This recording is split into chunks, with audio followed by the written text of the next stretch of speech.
Perhaps we need some outside universal threat to make us recognize this common bound. I occasionally think how quickly our differences worldwide would vanish if we were facing an alien threat from outside this world.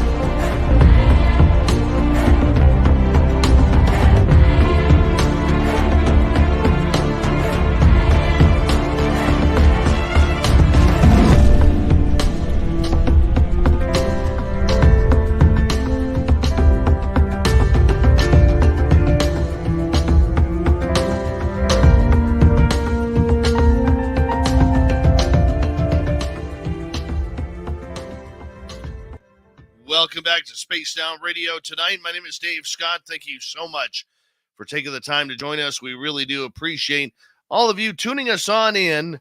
And yes, I'm still battling, feeling not so well from a week of travel, but we're going to get through tonight. Dolly Safran is here for part 2 of her amazing life story of extraterrestrial contact. But before we bring her in, let us say hello to everyone in our chat room so far tonight. Race fan in the gold medal position. Jeffrey DeRuin taking home the silver with Roy Boy, bringing home the bronze medal tonight. The gorgeous Cosmic Fleur, awesome NB, D. Cohen, how you guys doing? One of our favorite veterans who tunes us in. Black Dragon is here. We love our veterans here, and thank you for your amazing service. Awesome Ann Palmer, thank you for joining us. There's lovely Lisa Compton. And the Scowling Greg O'Brien. Scowling Greg will be signing autographs after the show. Line up to the left of the studio, if you don't mind, to the left of the studio. Let's continue on with roll call here. There's Steam Train Mark in Australia.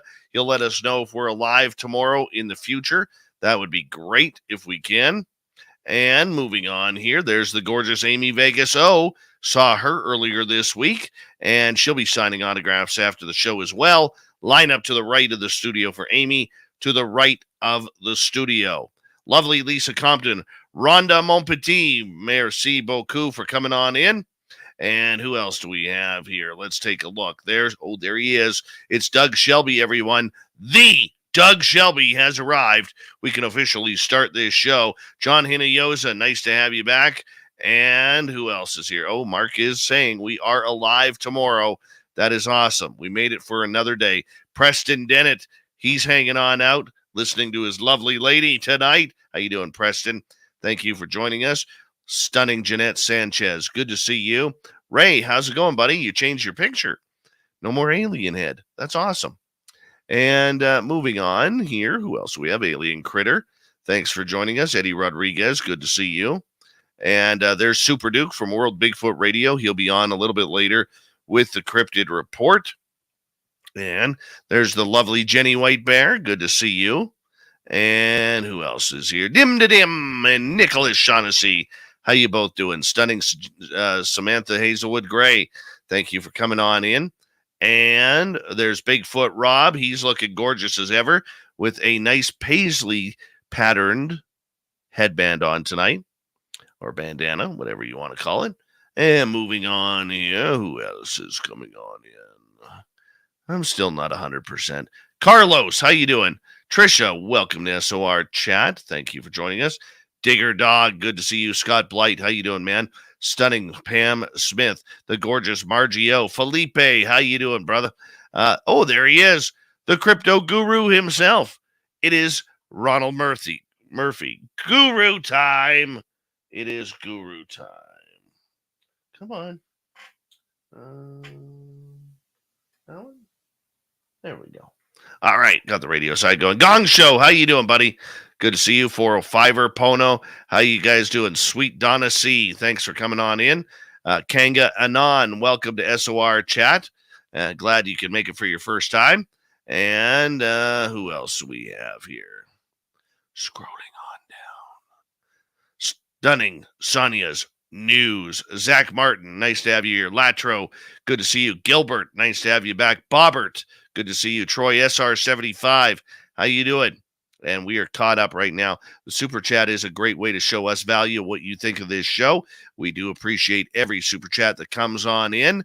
And if you are looking for some really cool swag, head on over to spacedoutradio.com and grab yourself some of our cool swag like El Ovni Volador right there. Yeah, you got to be careful with him. Dolly Safran is here. We are going to get going here in about 10 seconds. I apologize. My voice is still a little hoarse, but we're going to get through. Holly, how you doing, man? Good to have you here. It is that time, ladies and gentlemen, to do what you need to do. Horns up. Let's rock.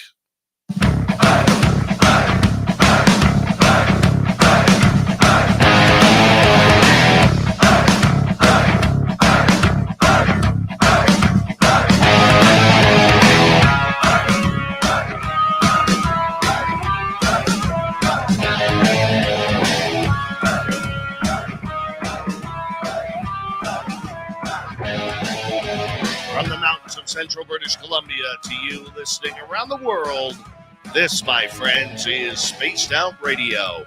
I am your host, Dave Scott, sitting in the captain's chair of SOR headquarters. We welcome you to tonight's show on our terrestrial affiliates around North America, digitally on Odyssey Radio, TalkStream Live, and KPNL. All of our archives are free.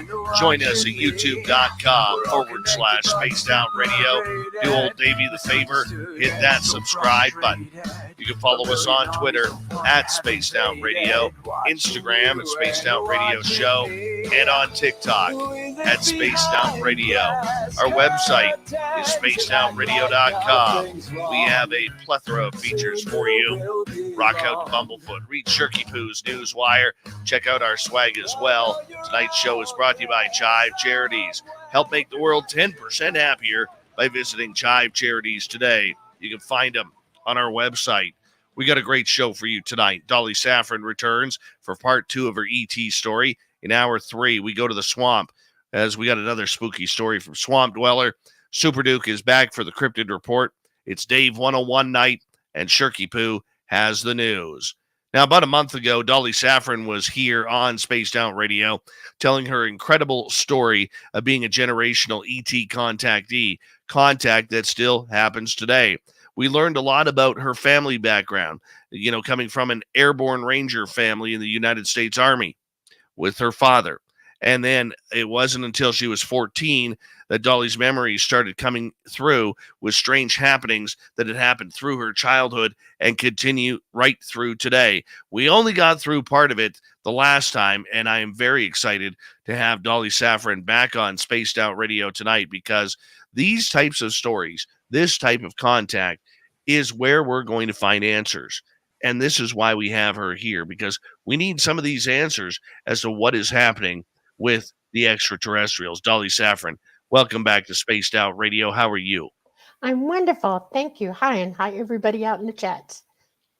Oh, it's good to have you back. Very nice to have you back. And thank you so much for taking the time to join us once again, so close to the last time you were on. The last time you were here, you really bent our minds a little bit with what was going on in your life since childhood. But, we really didn't get into the heart of the entire foundation of your story here, which we will in a little bit here. But for people who are joining us for the first time, Dolly, what's it like growing up with ET contact? Well, when I was young, before I had continuous consciousness going on with them, memory, it was a little weird. I knew I was being contacted. I knew things were happening to me. I had abilities that nobody else in my family had. And I was on the verge of either being nuts or, what the heck's going on most of my life, until I finally figured it out. So for you, as you grew up this way and you really started to focus in on what was happening, what was the turning point for you? How old were you when that finally happened, that this was life? When I was 14, that was the biggest day of my life, actually. I had been looking for about 6 months. On my 14th birthday, I decided that it's do or die time. Okay. I can't keep going through this all the time and not knowing. And my mother wasn't helping me at all. She was against anything ET. And so I started looking for the opportunity to plant my feet in it and see what I came up with. I took astronomy lessons. I was outside one night in the summertime. Well, not the summer, like the beginning of summer. I grew up in Miami in the Glades. It's always summertime.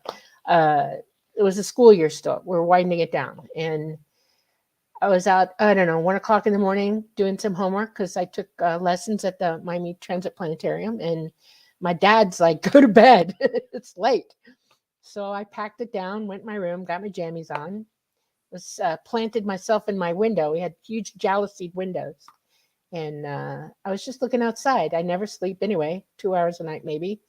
And I was looking at, because Orion was up that night and I love that constellation. And I started seeing stars that weren't supposed to be there. And it multiplied. I counted close to 100 of them. And they all started grouping off in pairs, 2 each. And they were going north, east, south, and west. And my brain went, this is it. Here we go, And I deliberately put my brain on record. I mean, I was like, you're going to remember. You're going to remember. I watched them come down. 2 came down over our area. 1 went east toward Dadeland Mall on Kendall Road in Kendall. And then the other one came down over where we were in the Glades. And it came right down in our backyard. And it came down, I don't know, it was probably 200 feet up. I'm staring at it and I'm trying to memorize it. And I realized the trees outside my window are whipping around. I was like, well, this is fun. There's no wind. Wow. And I'm looking at the craft and I'm measuring it in my mind. I'm looking at it. I'm doing everything I can to hold on to this bloody memory. And when I got up to where the ports are at the top of it, there was a being in each port looking me dead in the face.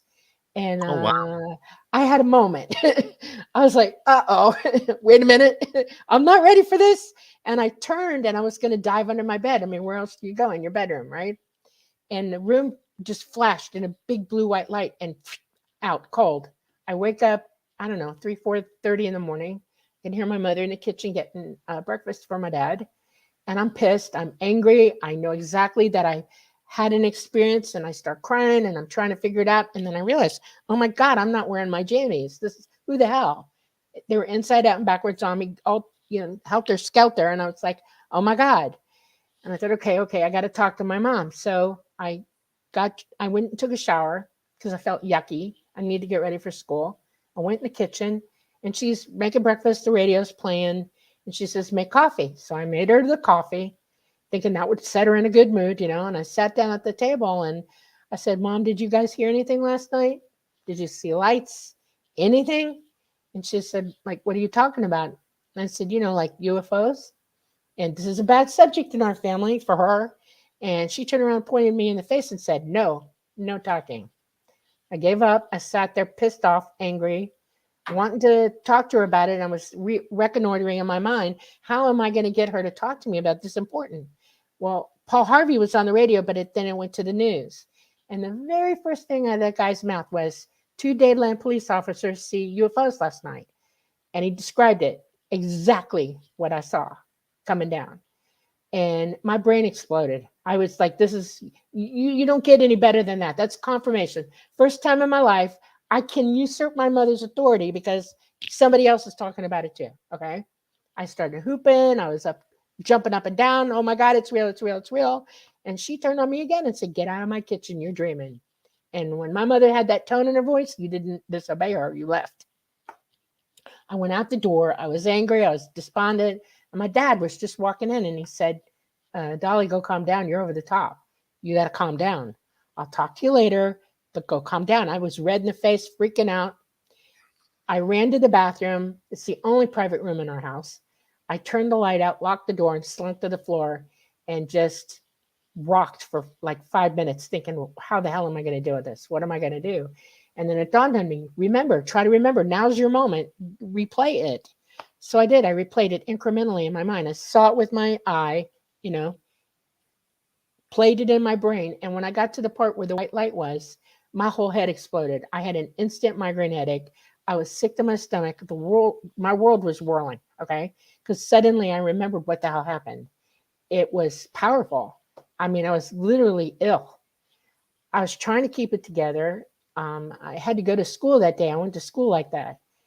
But what I remembered was the two beings, there was an energy ribbon that came down through that light beam. Okay. And they came down with it. And one of them took me, I was frozen. I couldn't move my own body. I knew what was going on. And he turned me and he took me by the hand and he put my hand on that ribbon with his hand on top of mine. And everything turned white light. It was like opaque white light. I could see everything in my room, but through this opaque white light. And I changed. I felt weird. Okay. And then I realized I was rising up with him, and we went through my ceiling. We went through the tree, and we went up to this craft that was doing something really weird. It was bobbing like this. It was the front end of it was bobbing slightly, and then every now and then it'd sway. And that ribbon didn't go inside it; it went up alongside it. And when we got to where they had an open hatchway, he lifted my feet up and shoved me through the door. I landed on my butt. I was shaking. I mean, shaking. I was starting to physically come back to myself. I started to get violently ill, and I looked to my left, and I saw a very tall woman, and I'm looking at her, and I'm thinking, oh my God, I know who you are. And then everything really started flooding me. I knew it was Mama, and I puked all over myself. I mean, I puked all over myself. Oh, wow. Lost my guts. One of the AI Grace came and helped me. They took me and cleaned me up. They decontaminated me. They put a smock on me. They gave me something to wear. And I started violently shaking. It was like my teeth were clattering. I was just like going into shock. Okay. And they gave me something to drink, just about this much fluid in a little glass. And I drank it. And he brought me back up to where they were. And sat me down. Well, I couldn't think straight. I mean, I was literally I felt like I was going to go catatonic. I almost couldn't talk. I was just, in shock. And they decided at that point, Mama decided for him to take me and walk me through the ship, let me walk it off and ground myself to my memories because, oh my God, they were hitting me.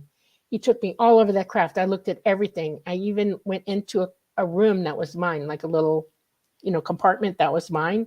I had like a little bed in there, and I found my brush that I was missing for 6 months. A little fuller brush, was wooden, was there.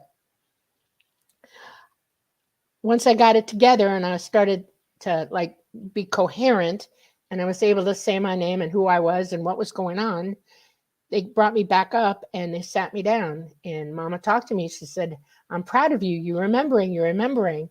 And I started asking her questions. And while I was going through this with her, I hear in my head this voice out of nowhere.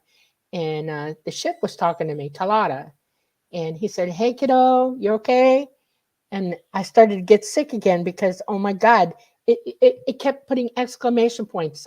I kept going through this half the night, okay? I would just have these waves of unbelievable shock and awe of what was happening to me. And he started talking to me. He said, we want to talk to you. You need to be conscious for this. And I'm proud of you. You're doing it. And we know, they knew that I was trying. Okay. It was a big thing for them to know that I was trying. And he said, I'm going to take you, I want you to consider what you do with your life. What are you doing? Well, at that age, I was already in astronomy classes. I was a candy striper at American Hospital near where we lived, out in Glades. Well, it was kind of sort of close. And I was interested in nursing then. I wanted to be a marine biologist and I wanted to be a zoologist. I had joined the STEP program out in the Glades, Student Park Rangers, and I was a busy kid, okay? And he said, well, you need to really, zero in. What is it going to be? And part of the conversation was that I am sensitive to sunlight like they are, okay? I'm photophobic as all get out. And he said, if you go out and work in the sun, you're going to be miserable. Do you really want to do that? I'm like, I was thinking about it. He said, well, what would you like to do? And I said, I want to fly. It just flew out of my mouth. I knew that they'd probably say no, but I love flying. My dad could, he could fly gliders and stuff. Rangers learn how to do that. I had 2 uncles who were pilots. I've been to NASA a billion times. I mean, I love jets. Okay. And I don't even know if I was joking. I just said, I want to learn to fly. And straight up, he said, okay, well, there's some involvement here. You're going to have to think about this. You know, you have to be able to physically do it. You have to be mentally be able to do it. He said, we're going to have to check you out. It's going to take a little while to make sure that you can. He said, I don't want to say you can do it and then be disappointed if you can't. I'm like, okay. And he said, and we're going to need you to understand what this really entails. It's a big deal. And he said, let's go for a ride. And I knew what that meant. I had the memory of flying around with them, you know? See, that's what I want, Dolly. That's what I want. He put me in the seat. Now, I know I can't fly this thing because I know it's psychic, okay? But he put this metal feeling wand in my hand. He said, it's going to read your mind. It's going to link up to me. And I'm going to give you an idea of what we're going to be doing. So he briefed me on it. He walked me through the process, a simple process. He said, I'm with you all the way. I'll correct you when you need correcting. But we're going to take a little jaunt in the solar system. And I'm like, cool. And he said, let's head out. So we did. He gave me coordinates. I understood coordinates at that point.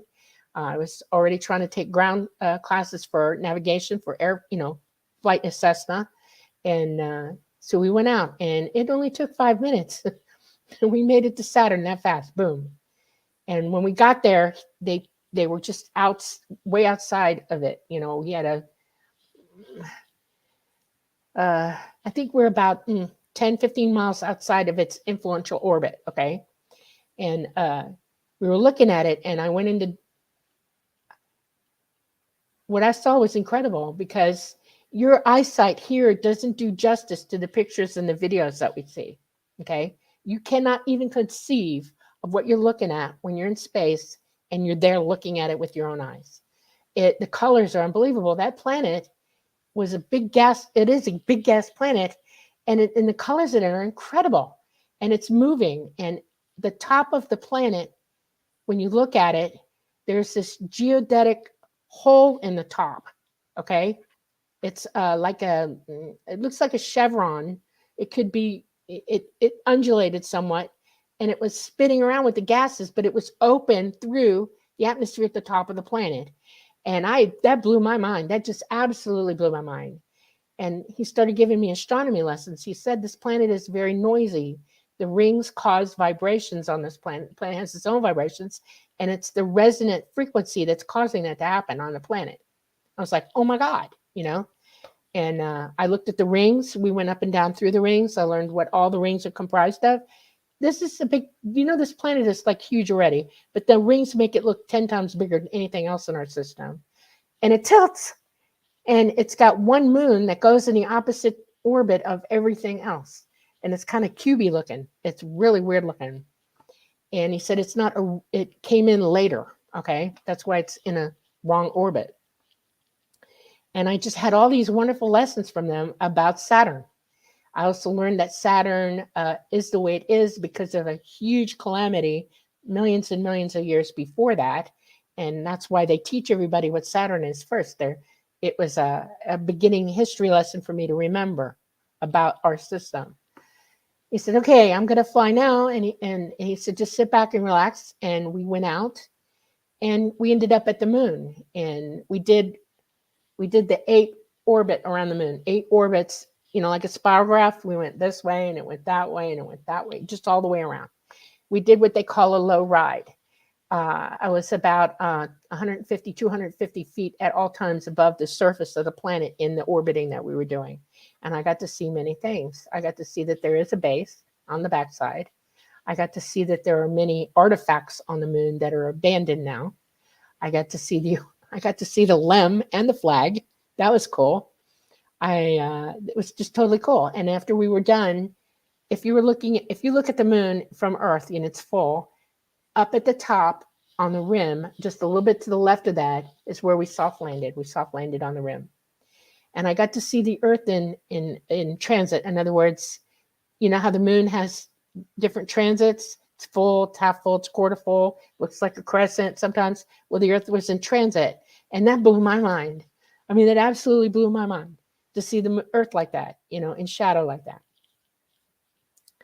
And we just sat there for a little bit. And he said, I want you to understand that this is where you're going to talk to me and give me what we need to know. And I'm like, okay, what is that?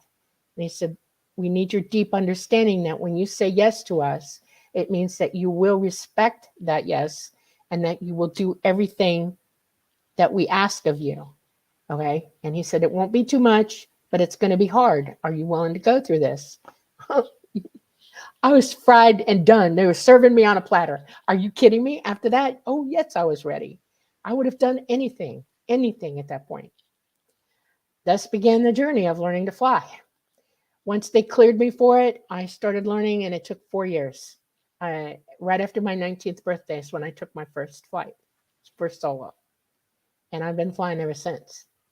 I've gone places. When I was younger, my memories, it took a while for all my memories to come back. I had been on one of their homeworlds, the Tall Grace homeworld. It's a learning planet. I went to school there. I didn't realize that at first. It took a while for all that to come back to me. Went there again during my training just to ground to it. Got to see people I had missed. I've been to other planets in this galaxy that we live in. Most of the ETs that come to this planet are from our galaxy. Okay. Most people don't realize that Zeta Reticuli is in our galaxy. Orion is in our galaxy. There are millions and millions and millions and millions of planets and stars in this galaxy. And there's quite a bit of life in this galaxy existing. And they all pretty much know who's who. They have places outside of our galaxy that they go to. I've been cleaning halfway. Well, I can say this. It's too hard to describe. If you're talking quantum physics, I've been at the midpoint in the galaxy, but you can still consider Earth the midpoint also. Okay. It's just weird. It's the way space is, the galaxy is. I've been on a planetoid, which you would call a Dyson sphere. It's not circling a sun to gather energy. This is an honest to God planetoid. And it has tons of stuff in it. And they transport all kinds of stuff on it. It's got 3 different kinds of oceans on it. It's got different ecological areas in it. It has places for people to go and stay and work and relax. It also has a place for their craft to go to be worked on. And it's huge. And they have 3 or 4 of them that I know of around the universe. These are We've got about 90 seconds here before we have to go to break at the bottom of the hour. Dolly, just continue on. These are beings that are interdimensionally trained now. They've evolved to the point that they learned how to move through dimensional space. And the beings that are already living in dimensional space, when they started making the contact with them, decided to work with them. All craft are indwelt and operated by 2 people. The being who indwells the craft, which is usually a 5th dimensional being, they're non-corporeal. It becomes the actual, like we indwell our body, they become the craft. The crafts are somewhat biological. They're made that way so that indwelling for that person is complete. And then they run everything psychically. They're so far advanced of us. They know so much more about what's what and why is why that I don't think we'll ever catch up with them in this lifetime. It's impossible. They can't do it. They're trying. We know that. Okay. They're back engineering a lot, but they also know that they're never going to succeed, I guess. They're just trying to take first steps here to make it. Dolly, I'm going to get you to hold on right there as we get ready to go to break here.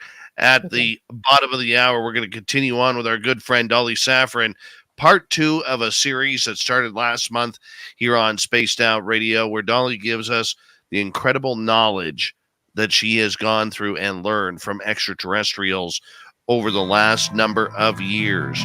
When we return, I don't know about you, but I need to know, what's it like to fly a craft? Spaced Out Radio continues right after this with Dolly Safran. Stay tuned.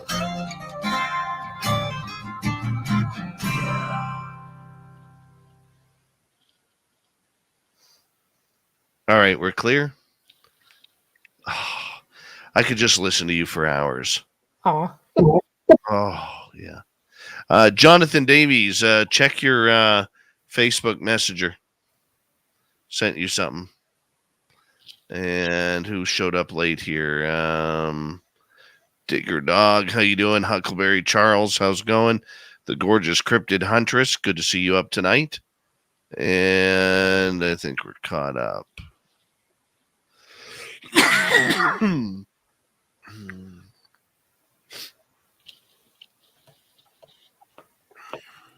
Hi, Dirty Filth. Good to see you joining. Hi. Sorry, too loud. Sorry, I'm late. That's I was all right. wondering where you were. I'm excited you're here. Yay. I was doing another sort of painting walls in the house. Oh. So sometimes my dad does that, and so he's like, "You want to come do painting with me?" I'm like, yeah, sure, why not? And it took a little bit longer than usual today. I can't believe you're late. I know, it's terrible. I'm tardy. You are tardy. I truly believe everything happens for a reason. You are tardy. Tardy filth. I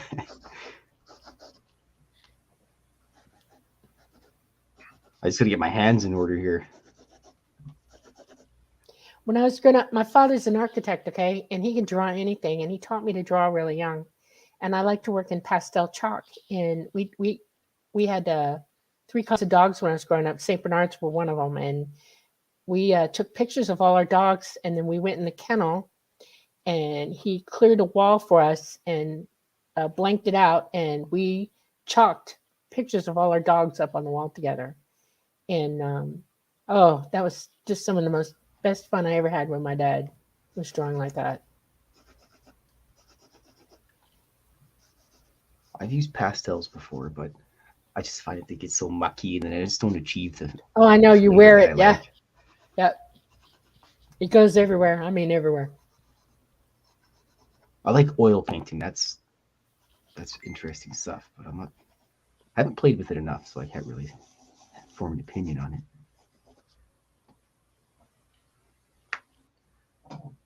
Okay, I think that should be good enough. I always do that before I draw stuff. Kind of just get my arms and hands and everything going. Well, look at that. Well, that was the guy from last night. Oh, yeah.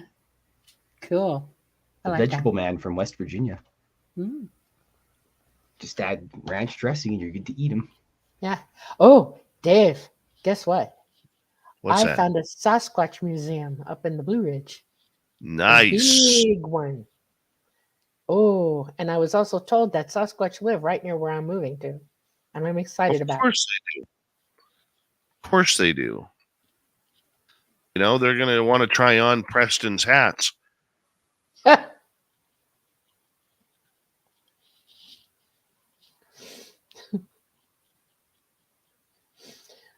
was trying to think of what I could do to you're supposed to if they're around you, you're supposed to make offerings to them or something like that to show them that you're okay about them being there.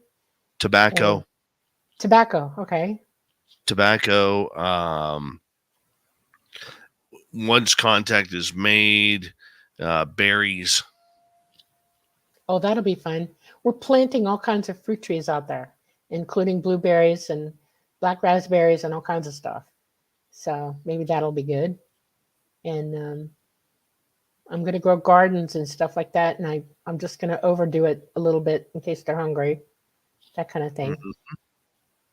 We got 1 minute here. Mark D, Truth Seeker, how you doing? Christine, I'm doing great. Once I get over this cold, I'll be fine. And yeah, we're doing good. I probably need 1 or 2 more sleeps before I'm feeling 100% again. But we'll get there. We will get there. Want to remind everybody this: if the super chat is open, and it's a good way to support what we do. If you see value in what we do, hit us up with a super chat. We'd really appreciate it. Hi, Jurassic Joey. And don't forget, you can go shopping at our store, spacedoutradio.com. Got great swag there for you. Yep. You can go check it on out. You can. including the Grantavius mustache shirt. That's a good one. We got 20 seconds here. Bear with us.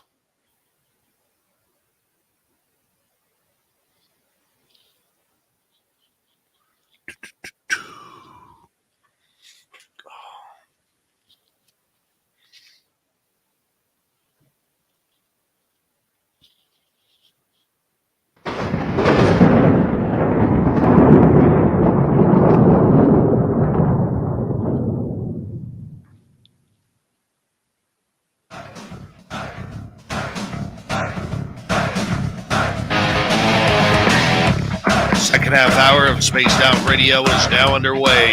Good to have you with us. My name is Dave Scott. Really appreciate earning your listening ears.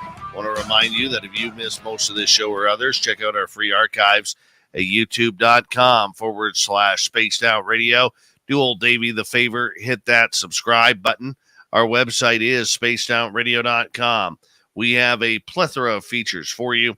Rock out to Bumblefoot, read Shirky Poo's Newswire, check out our swag as well. Follow us on Twitter at Spaced Out Radio, Instagram at Spaced Out Radio Show, and on TikTok at Spaced Out Radio. What's it like to fly a UFO? Okay, you ready? What? Well, Dolly Safran, you know what it's like. You know I'm Yes, it jealous. is. Aw, You know, don't be. Anybody, you know what? Everybody who comes on board, they offer you the seat. They'll let you fly. They have that wand. It does work, and they will give you the experience to fly. And I'll You know tell what you the I very first. What? I have this dream, like in the perfect world. I have this dream where after the show, I go outside, feel that little calling. I go outside and I am fully conscious. And I will look on that and I have that fear of James Earl Jones at the end of Field of Dreams when he walks into the corn, Oh, but yeah. decides to brave it anyways. And I walk up onto that craft and there's a seat made for my fat ass on there. And it says, let's do this thing. That's what I want. I don't want none of this nighttime stuff, man. I'm tired of the nighttime stuff. It'll happen sooner than you think, actually. And the seats always form to your butt. It makes to my butt. When I get up and somebody else sits in it, it'll form to their butt. So yeah, it will form to your butt. You already know that. That works. And it will happen. You will have your chance. If you're not doing it already, I mean, I don't know if you are. I know that you're probably I got a really strong feeling that you're a contactee because of what you do in life. Okay.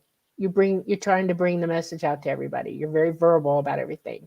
And I know you're inspired by them already. You got contact. Don't worry. It'll happen.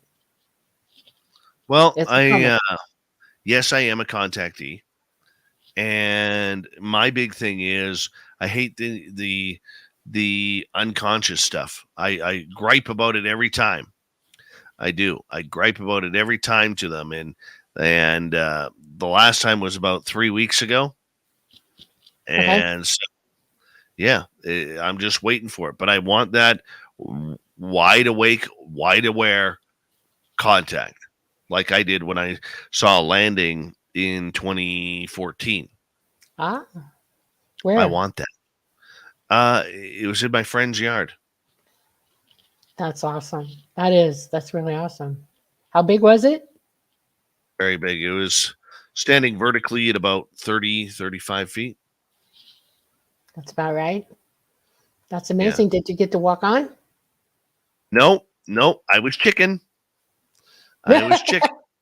Aw. And I wish I would have now. I wish I would have approached it now.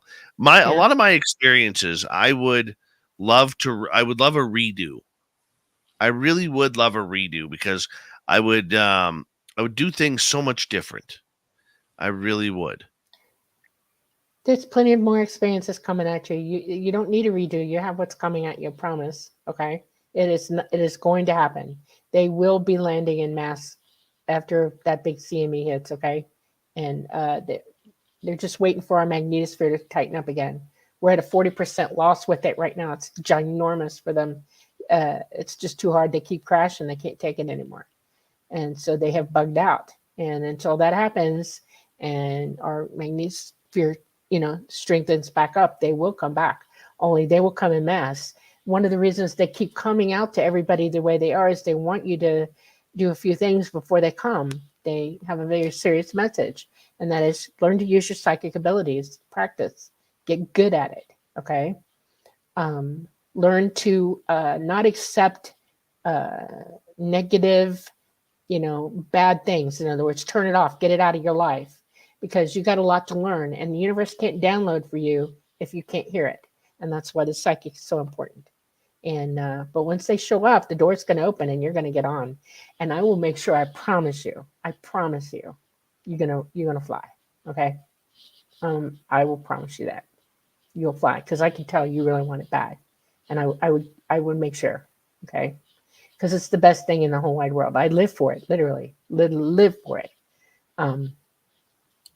The way, okay, I'm going to give you how it works and then tell you what it feels like while you're operating.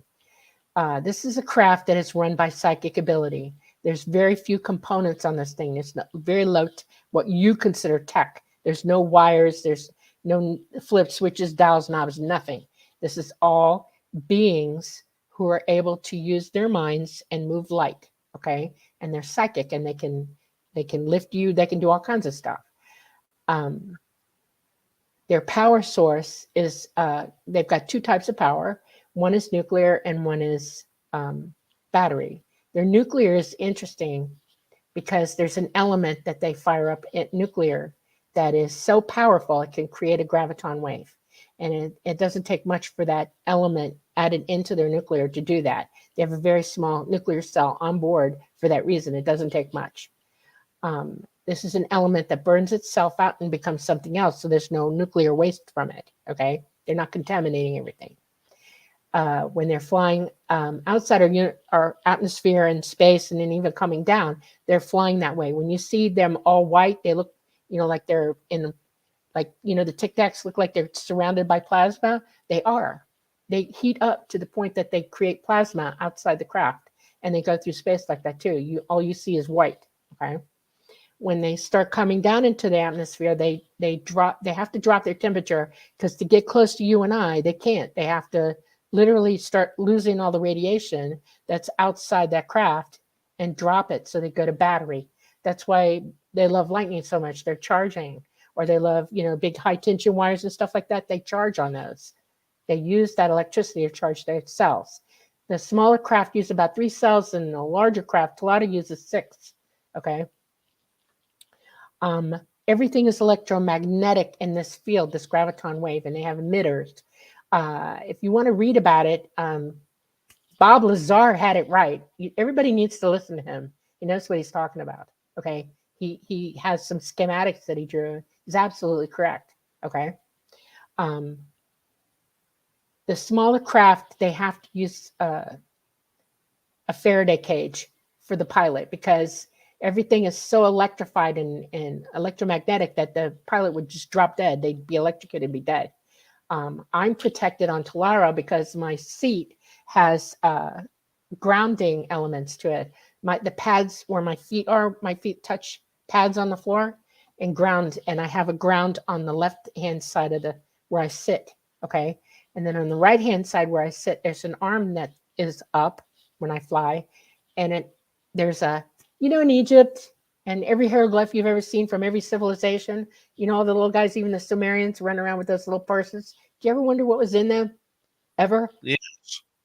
It's a little magnetically, it's a quantum magnetic ball that it comes out and they key it. In other words, you know what the Ankh is? That Ankh keys that ball to turn it on. An Ankh. You remember the Egyptians, the Ankh, the symbol of Ankh? Right. Okay. That's a key, and it's made to charge that ball, turns it on, and it brings it to life, and it slowly starts getting bigger and bigger and bigger till it's about the size of a British soccer ball, or what they call football or soccer ball, and it becomes weightless. But the arm has a magnetic charger at the top to hold it in place for me when I fly. I have a ball. It's not with me here. Don't even ask me for it. It's with them. It's protected. I have a implant in my hand that has in it what the Ankh has in it, and I start it up with my hand. I take the ball out, I put it in my hand, and it goes up. This is a field, an electromagnetic field, where I can throw my consciousness in, and Talata's consciousness meets me in there. We have a meeting of the minds in there. I become Talata, literally. He becomes me. As we fly together, I feel everything he feels while that ship is flying. And it's really weird to me because there are two gravitational fields when the emitters are running. One surrounds the ship, and then there's another greater field around that. And that's what we surf electromagnetism on. We surf it. We're swimming in a giant ocean of magnetism. You know that. Our core is magnetic. We have a electromagnetic field coming out. We have gravitational field lines all over the planet. When you escape our planet and its magnetism, there's more in space that they can go to. And their emitters are so powerful, they don't really need to surf that wave. They should just plow right through it. They fly through it intentionally. It takes a pilot with Talata to work because one of the gifts that I have is that I have an eidetic memory. I remember everywhere I've ever been. I remember every dimensional space I've ever been in. I see past 3D, okay? I can visualize other dimensions in my mind and know where I've been. And I can open up a gateway, a port. You call them portals. We call them light gates, where we go through dimensional gates to travel. Okay, we're not at speed. We're literally crossing huge expanses of space through a light gate. And I can close the gate when I'm done. Any pilot who flies for ET can open a light gate anywhere at any time. When I go into consciousness with Talata and I start up, I have come on board. I've sat in the seat. I already know what it is we're going to do. Like any pilot, even here, there's a briefing. You have a couple of days where it's discussed what's going to happen, blah, blah, blah, blah, blah. Okay. I bring the ship to life. Talata brings the ship to life. We work together. He is controlling the craft itself. I'm piloting it and telling him where to go with it, but he protects me in it. He sees everything around me in it. He controls everything, the craft itself. Okay.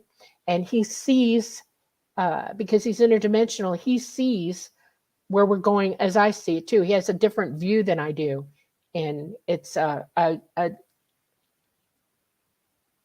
symbiotic relationship where we guide each other where we're going. Okay. He sees everybody else around me as well. If we're flying in tandem with other pilots, other drivers, all of the ships themselves coordinate where they're going to be because they can't get too close together unless they dock. And that's a whole nother ballgame all by itself. Now, here's the fun part. When I start up and I start to lift up, okay, or go, if I'm in space, it's mostly I'm just charging and I'm getting ready to go, okay? And I start movement.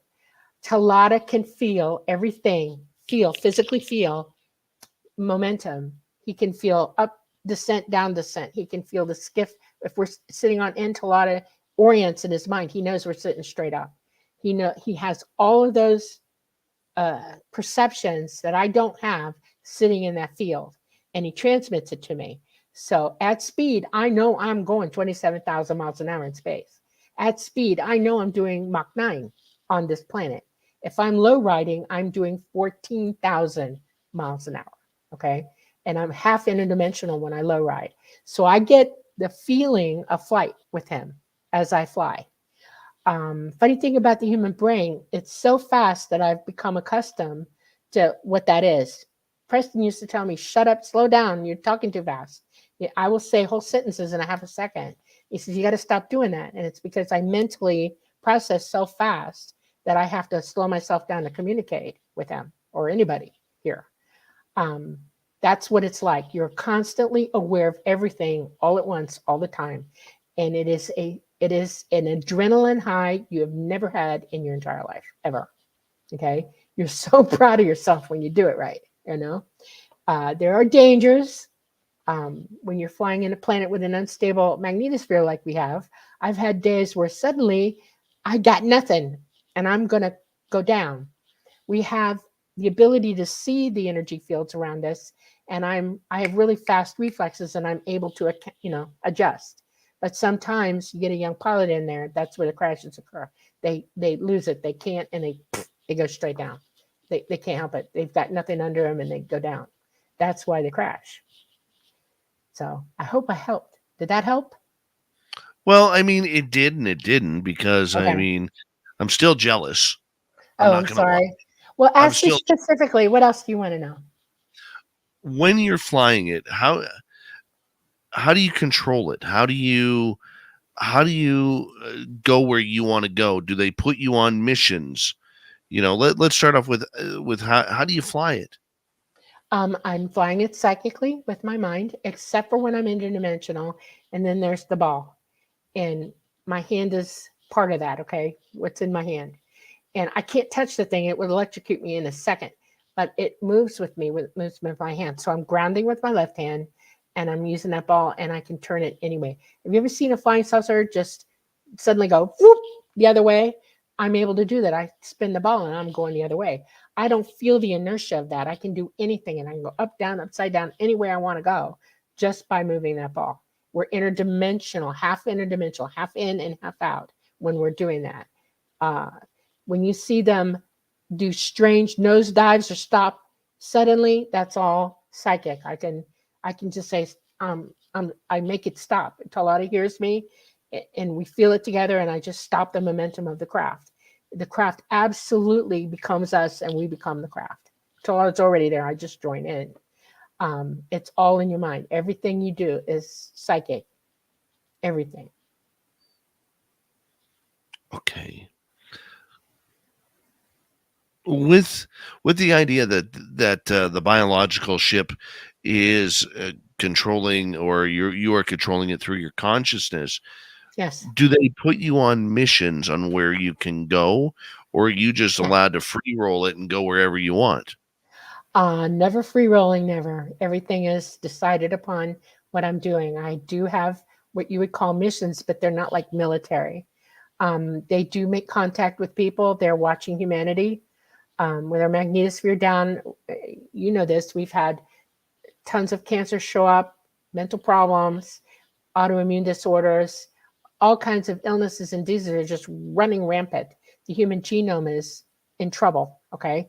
In the late 70s, they realized that men were becoming sterile. It's a serious problem. I know that NASA proved it by 2 astronauts who were brothers, identical twins. They sent one up to the ISS, and the other one stayed on the ground for a year. They brought him back, and their DNA no longer matched. They realized that, oh my God, it's happening. Incoming gamma derazzes our DNA.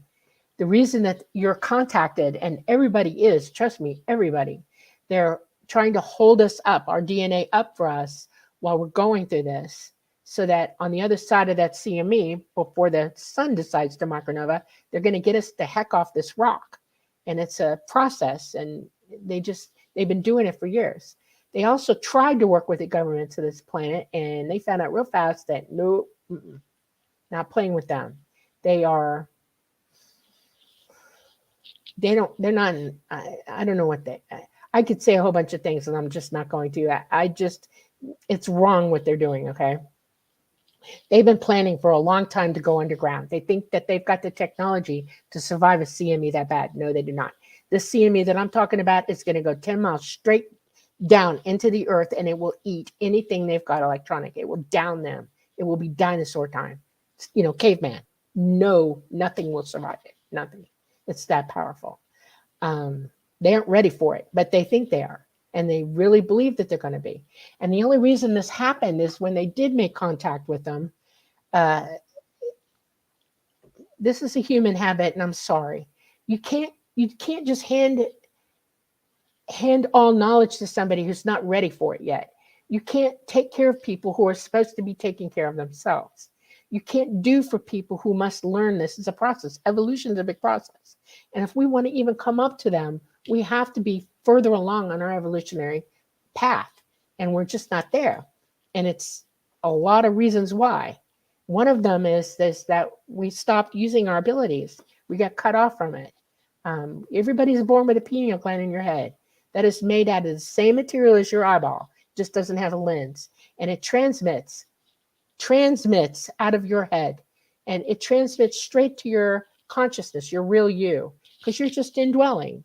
Your physical brain can only do so much. Your consciousness is running the show.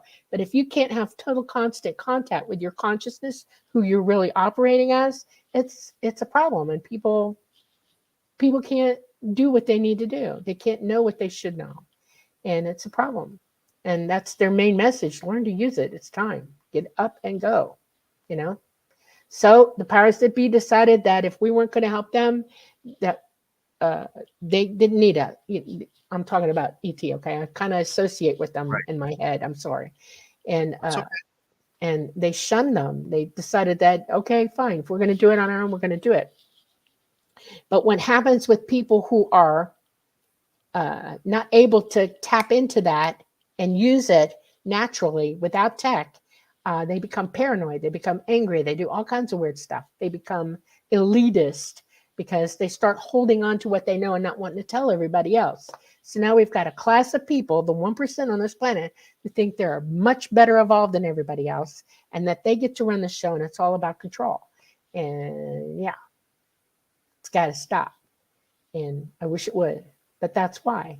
ET decided to go on a campaign. They showed themselves to everybody. If more people felt comfortable talking about it, do you realize it would already be on the table? Everybody would already know. And I see disclosure in the government slowly creeping out, but I don't know how much they're going to come clean with you because they know things that they can't admit to, okay, to us. It would cause a revolution, okay, worldwide. And fully agree. And one of the things that I'm in great hope about is this new NDA thing that they got going. If it passes and the president signs it, I'm going to stick my toe in and see what will happen if I disclose, okay? Because there are things that I'm capable of talking about that I don't dare, because it's like the mafia for them, okay? I don't, you know that. I don't want to go there. No. So we'll see. I mean, I've spent my whole life being told, shh, be quiet, don't talk, you know? I had a mother who was damaged by them, okay? My mother was my lab, okay? And I spent my whole life dealing with that. It took a long time for me to understand what they did to her. They've almost, got their hands on me a few times, and I've managed to stay free of it. But I know plenty of people on this planet who are my lab, who, MK, Ultra, Majestic, all of it, my lab. It's frightening to me what they're doing to everybody. They've got 5G. They've got a neural network up in the sky. Don't let anybody tell you it's anything different. They have a giant supercomputer, quantum supercomputer in the Arctic. That's why you're not allowed to go there, okay? And it's operating. It's talking. I hear it. It's alive. It's thinking and operating. They have the ability to be psychic technologically. In other words, they're not using the natural ability. They're using a technical ability to be psychic. And they can talk to you without you knowing it. They're doing all kinds of things with this technology that they've back engineered, that they're just out of control with it. And this is ET's main statement is, this is not how you evolve. You're going in the wrong direction. You should have done it this way, Right. When we come back from the break at the top of the hour, I want to get into some audience questions with you, Dolly, because they are lining up and people absolutely loving you here on Spaced Out Radio tonight. So I hope you don't mind that.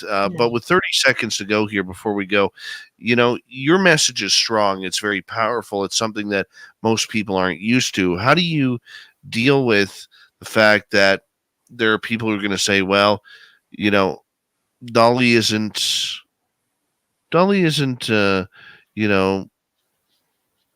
all there.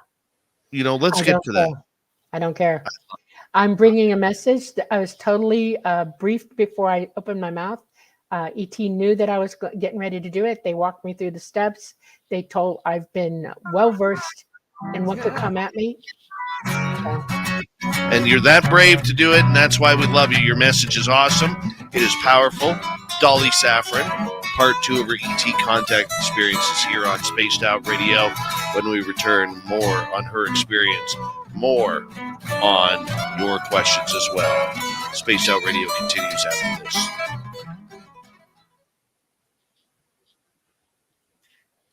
All right, we're clear. Thank you, Bones, for kicking off the super chat tonight. It's a wonderful way to support what we do, on this show on a nightly basis. So thank you.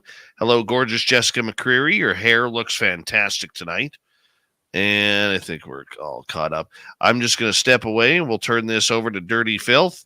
And he can show you guys what he is working on tonight. Okay, I'm going to run and take a really quick drink myself. How long have I got? We got 5 minutes. Okay. It's all yours, Dirty Filth. It's all mine, Dirty Filthy says.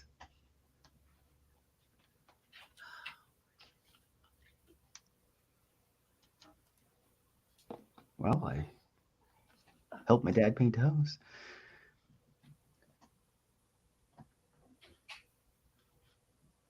And now I am drawing the Spanish octopoids.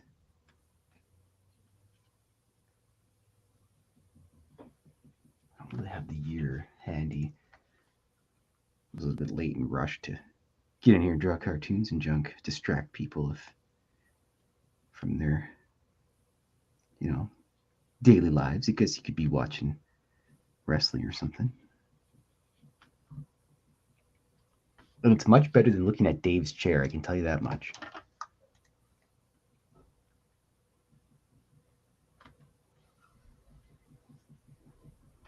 Oh, this table's all wonky. It's almost time for a new table.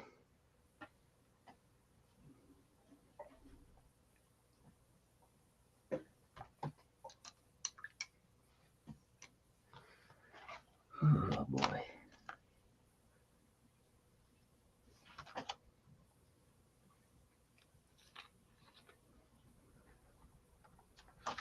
Yes, Stu Gerson, Spanish octopoids. They were seen in Spain at one point in time. Just from what I remember reading about earlier today, a farmer, he seen a ship that was basically, it looked like a watermelon cut in half. I'm just not happy with this red. And then these 4 or 5-legged creatures came out of it, and they were lightly colored. And that's pretty much about as much as I got while I was slacking a little bit, working for Dad. So.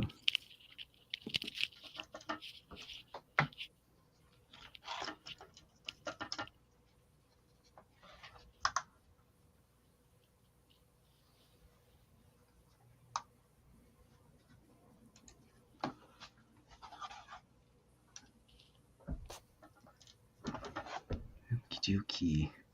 I'm gonna finish painting up the grass. Get a bigger cannon out here.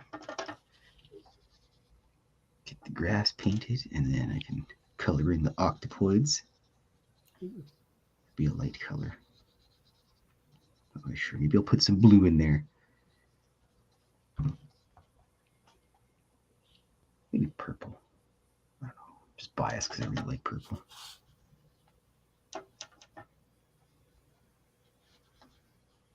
It's one of my favorite colors.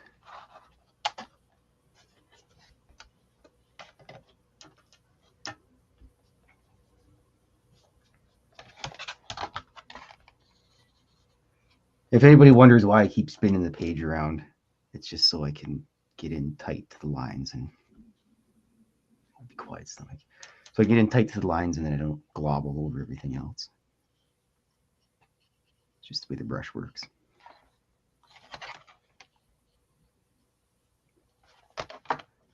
Should have to put one of those motion sickness things if you have motion sickness. This is totally cool. Yeah. Thanks. I used to originally just draw portraits of people and really detailed artwork, and then there just wasn't a lot of like old style, I guess, cartoons, so to speak. Mm-hmm. So I was like, well, I'll just draw them myself and entertain myself with them. So I started to draw cartoons, and I actually I have a intellectual property on a cartoon character that I made years ago. Never really did anything with him, but still pretty cool. I got it sitting on my wall. Intellectual property. That's cool. I'm totally ready to sell out too if somebody offers me money for it. Just put a lot of zeros behind that one. We'll be okay.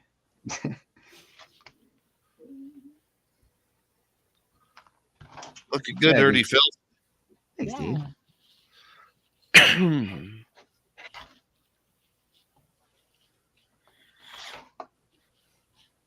I got like 10 million cards made. I know you 10 do. million, but That's what you need to auction one day. Call Christie's.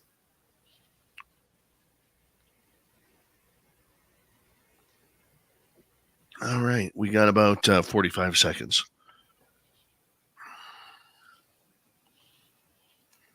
Hello, Dolly. Hello. I have to go wrangle my cats after this. I have to go back on. Of course you do. Of course you 11 do. o'clock. I want to say thank you to Bones for kicking off the super chat tonight. It's a wonderful way to support what we do on this show on a nightly basis. So thank you. Hi, Delta Tesser Cat and Evan Walters for coming on in late. Appreciate it. Oob to Joe's Main. You've got aliens. And I know the questions are starting to pack up here. So I have them all saved. And here we go in 3 seconds.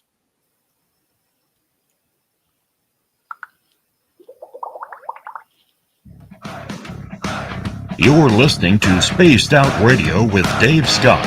Follow Dave on Twitter at Spaced Out Radio and on Facebook, Spaced Out Radio Show. Kicking off hour number 2 of Spaced Out Radio tonight. Good to have you with us. My name is Dave Scott. Very much appreciate earning your listening ears wherever you are on this beautiful planet we call Earth. Hi to everyone listening in on our terrestrial affiliates around North America and digitally on Odyssey Radio, TalkStream Live, and KPNL. All of our archives are free. Join us at youtube.com/Spaced Out Radio. Do old Davey the favor, hit that subscribe button. The Desert Clam has set the password for tonight in the SOR Space Travelers Club. Saltationism. Saltationism is your password. Use it wisely, space travelers, as the Clam sets the password each and every night right here on Spaced Out Radio. Our website is spacedoutradio.com. We have a plethora of features for you. Rock out to Bumblefoot, read Shirky Poo's Newswire, check out our swag as well. Follow us on Twitter at Spaced Out Radio, Instagram at Spaced Out Radio Show, and on TikTok at Spaced Out Radio. Let's continue on tonight. Dolly Safran is here, lifelong ET contactee. We're doing part 2 of her show tonight because her story is just that incredible. Dolly, before we get to audience questions, I want to ask you, in regards to what you know, what you have learned, have you ever been tracked by the government or other agencies that really push you towards maybe stepping away from what you know? Yes, I do. It's a lifelong issue. My first indoctrination into it was when my father was trying to figure out what was going on with me psychically. I mean, I was off the charts by the age of 2. And he had a friend in the military say, you know, there's this group that we got down in Homestead, and they'll test her out. And he took me down there. He did not know it was MK5. I think it was MK5. And I was tested. They immediately wanted to keep me there. And he signed off on just a couple of days while they were testing me. They did everything. Oh, trust me. And a friend of his who was a general said, get her out now. You'll never see her again. And he wrote an order. And my dad, being the guy that he was, went in there with that. And he was not going to take no for an answer. And he walked out with me. I was almost abducted again by them. I guess it was about 10. I was with a friend walking home from school. And an agent, I guess you call him Men in Black, walked up to me, you know, hat, trench coat, the whole thing, had a cane, and made a comment about my lunchbox. And I was already trained by my family not to let anything like that happen to me. And I bolted. I grabbed her and ran like hell. We were like little gazelles. I got home, told them what happened. Next thing I know, I have private duty detectives with me at all times, me and my brother. There was another attempt when I was in my 20s. I've had attempts all my life. And then again, the most recent one was in 2021. A I had an agent stalk me all the time. They're always around me. And one of them came up the back of the house toward my room. I had a upstairs, it's a townhouse, and I had the roof line outside my window. And he made it to the roof line, and Talata had enough of it, and he knocked him off, and he EMP'd their car. After yeah, it sent the car up. Every electronic device they had on it went.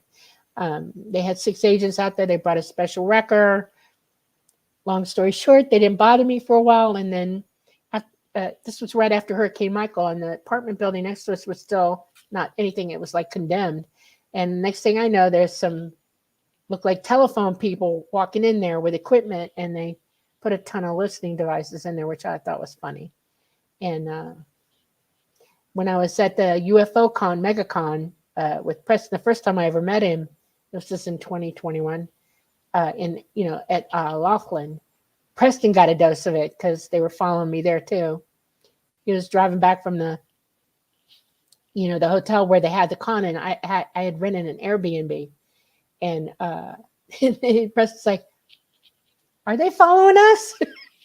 And I'm like, And when we got there, the guy pulled right up, blocked the driveway, and was there all night. And then when we left the next day, he had to back down the street to let me out, because I drove there the next day. And it's crazy. They're with me all the time. I see them everywhere. So, yeah. Okay. So the fact that you are being tracked, you are being followed, you are being recognized as someone or something that has the ability to ruin your day, let's say, ruin your day. How do you protect yourself today going forward? I'm okay. Well, I've told you that ETs are pretty much bugged out, but they still have drones operating here with AI. They also have sentinels in our solar system watching the situation. And I have Talata can come here at a moment's notice. He can dimensionally jump to where I'm at a moment's notice. I'm in contact with him constantly, mentally, and he hears me. I hear him. And if they make an attempt, it won't be pretty. He will go rock on them, and they know it.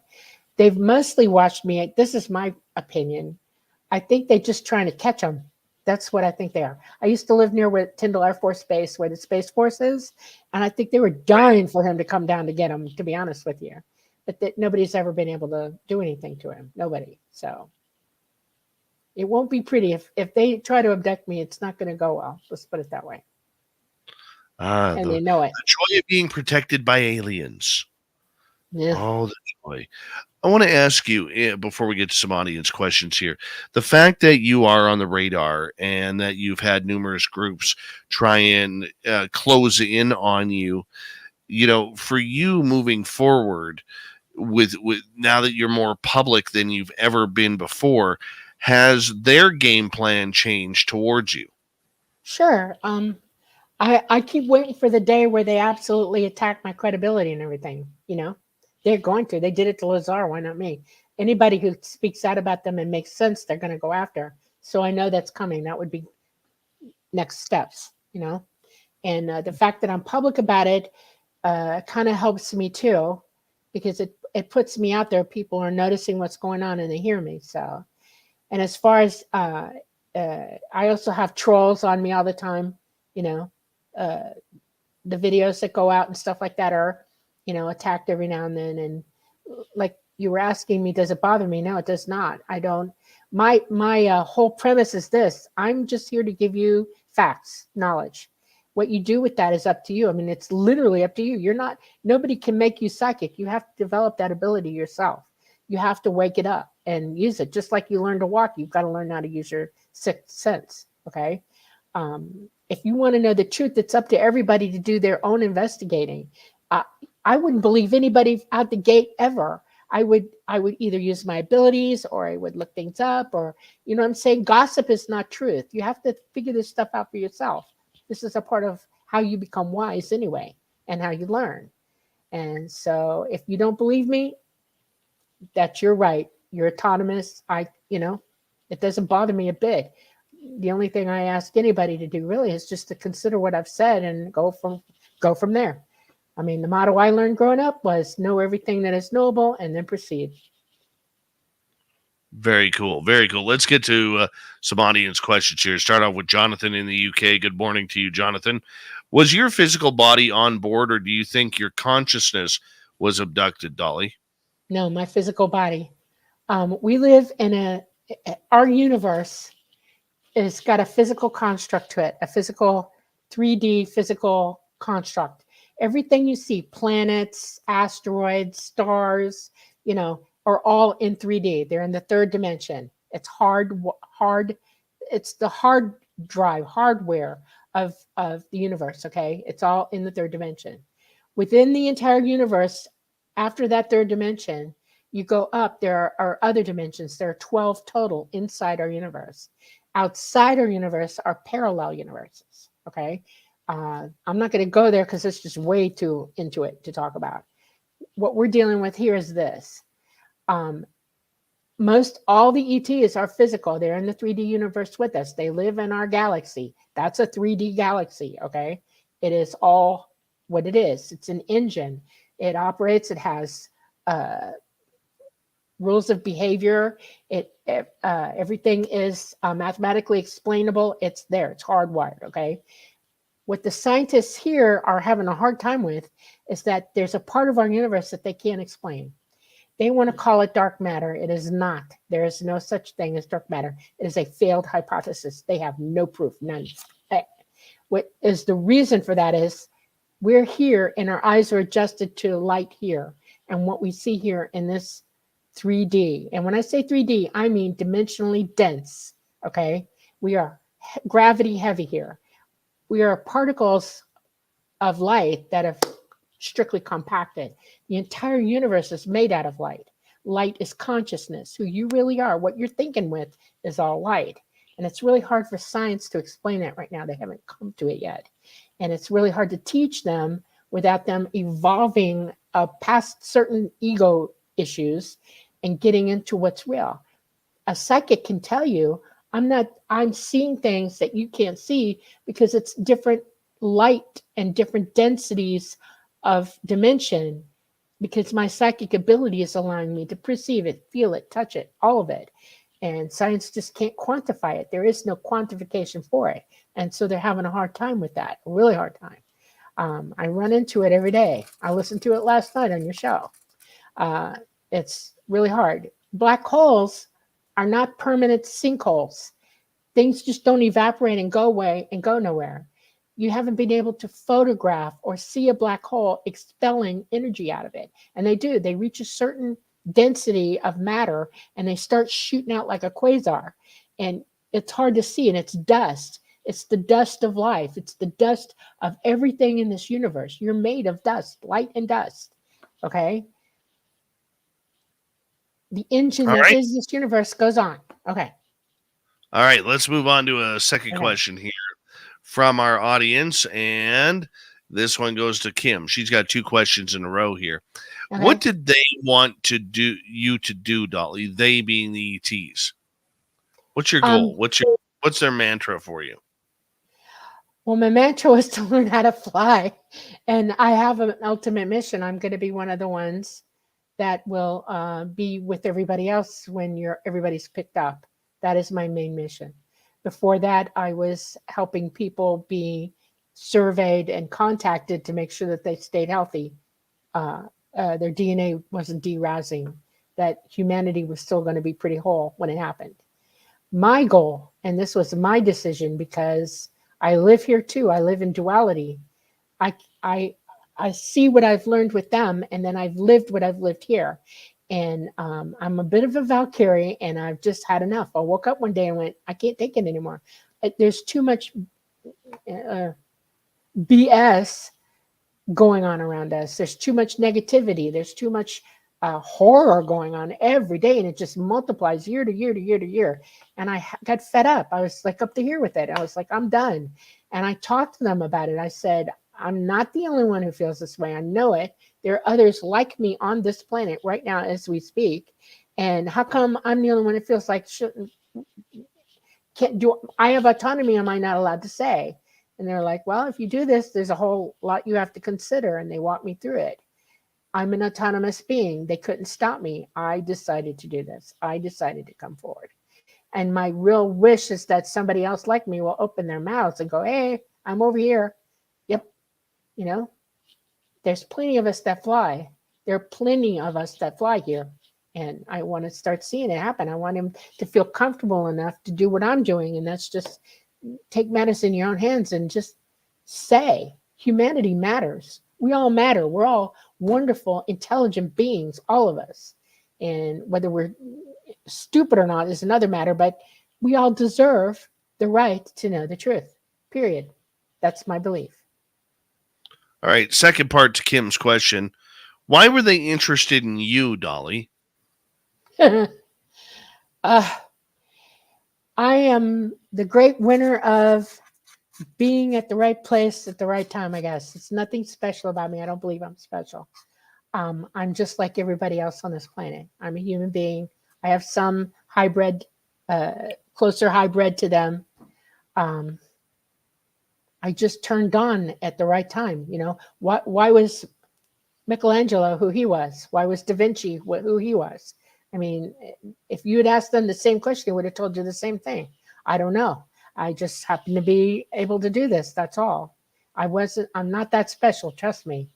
There are a lot, and like I said, there's a lot more like me who are operating in the same way that I am. And, you know, so that's why I just showed the ability and the desire and woke up. I pushed myself for it. Everybody else on the planet can do exactly what I'm doing. You use your abilities, you wake up, you force yourself to learn how to do this. I guarantee you will. It will open up vistas you've never seen. It's really cool.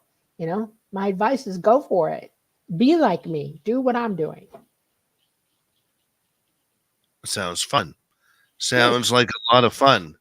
You know, how do we know we're making the right contact? When you use your abilities, a miraculous thing occurs.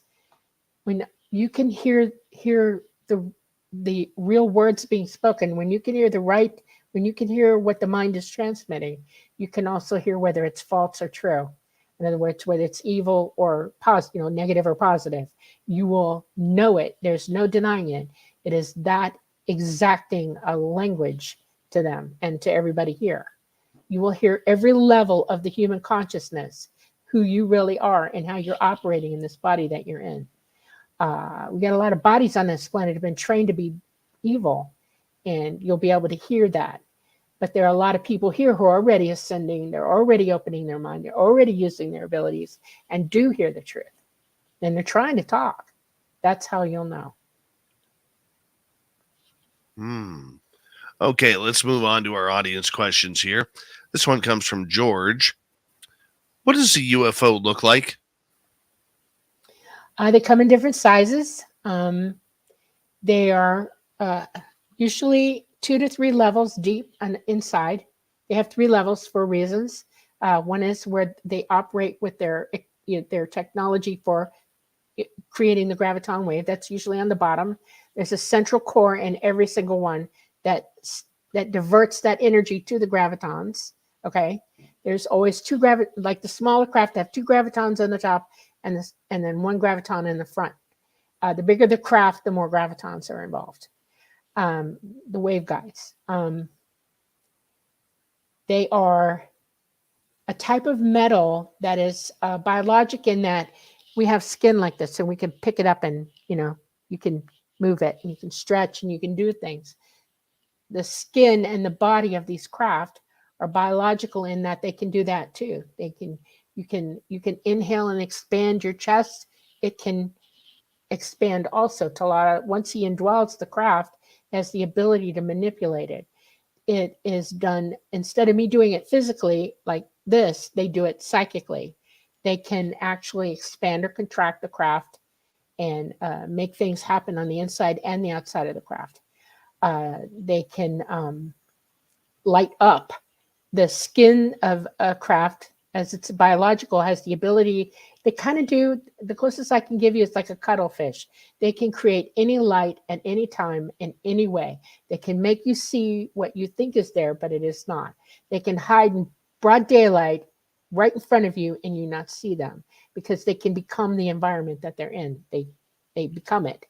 The light patterning on it can actually display that. Inside, they light that way. There are no like lights like we have. The whole walls glow with light, and they can use any color they want.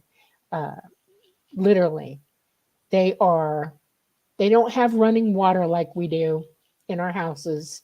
They have a system whereby which there's enough water to operate on, and they can glean water from the universe. Anywhere in the universe, there's plenty of water sources for them to get water on board. They don't have flushing or septic tanks or anything like that, but they do have a place for people to potty, because all ETs eat, drink, sleep, poo, pee. They procreate, all of that. They're the same. They have teeth. They have eyes. They hear. They breathe. They have blood like ours. So that the environment that they're in while they're on craft is not a long time. The craft that we see flying in the skies are just transports. Talata is a long-term transport in that people are coming aboard so that they can check you out. And they have facilities on with him where they can check your DNA, they can help you if you're sick, they can do things for you, that kind of thing. The environment can change as Talata so decides to make it look for humans. He can make it look like your living room, so you're not scared to death. Most of what I see when I'm on board is just the inside. It's very, I'm used to it, so it's like a sterile environment to me. I have a console that I sit at, chairs. There's, in the book, I drew a kind of schematic. There's a back wall for me, and then there's my seat, and then 3 seats. One of them is kind of turned funny, and that's because I hang my legs over the armrest when I'm tired. I'll go and lay down on it instead of go to my quarters. My quarters has an actual bed in it that comes out of the wall. I don't have sheets and blankets like you would think of. I just have a coverlet, and I have a pillow for my head. I have a little place for my book in the wall, the niche of the wall, and I have a place to rinse water on my face as I need to. They don't take baths like we do. They decontaminate. They have light baths that gets rid of all the germ and the dirt off us, and it totally eradicates it from your body and your hair. And then they recycle everything they wear. It's totally one use only, and it's totally recycled after that. The temperature on board a craft is much hotter than you think. It runs between 74 and 82 degrees, and that's their normal functioning temperature for them on board. And they know that humans do better in those temperatures. They're a little bit more comfortable. They don't get it too cold, and they don't get it too hot, but it's, their air cycles. It is very pungent. They don't use astringents or chemicals or anything like that. So when you go on board, you're going to smell humans and them as they really smell. Some people say, wow, it's heady in here. It's true. There's not a lot of artificial things on board a craft at all. In the helm, what you would call the helm, they call it the place of movement. That's how they think. And that's where I fly. And there's really not much up there in the helm itself. Okay. But outside of it are other areas where there's quarters and sleeping and things like that, unless it's a small craft. And then there's only one level, the second level, where they have pallets where you can lay down if it's an emergency and you need to lay down. Otherwise, there's no sleeping on board, just on the bigger craft. The really big craft, the motherships, have everything you could think of on them. They have places to eat. They have places to sleep. They have places to educate yourself. They carry animals, plants, you name it. The motherships will carry just about anything. They transport to different planets and things like that. They are ginormous. They are bigger than the biggest one I've ever seen is about 8 football fields. Wow. Dolly, I'm going to get you to hold on right there. We are going to return. Final half hour of Dolly Safran and her incredible experiences. We'll get to your questions as well. Spaced Out Radio continues right after this.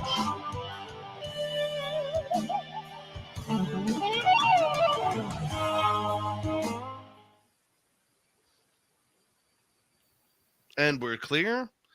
Quick hello to Hi Sandra. Hi Sandra. Hi Sandra. All the world's a stage. How you doing? Gorgeous diesel girl. GF. How you doing there? Meaty toes. What's happening?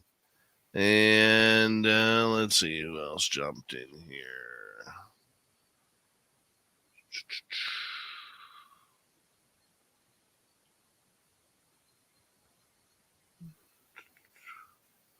I will try and get to all your questions that you have. There's a number of them in here. Trish Talk, how you doing? Welcome to SOR Chat. Andrew and Tia Spears, how are you?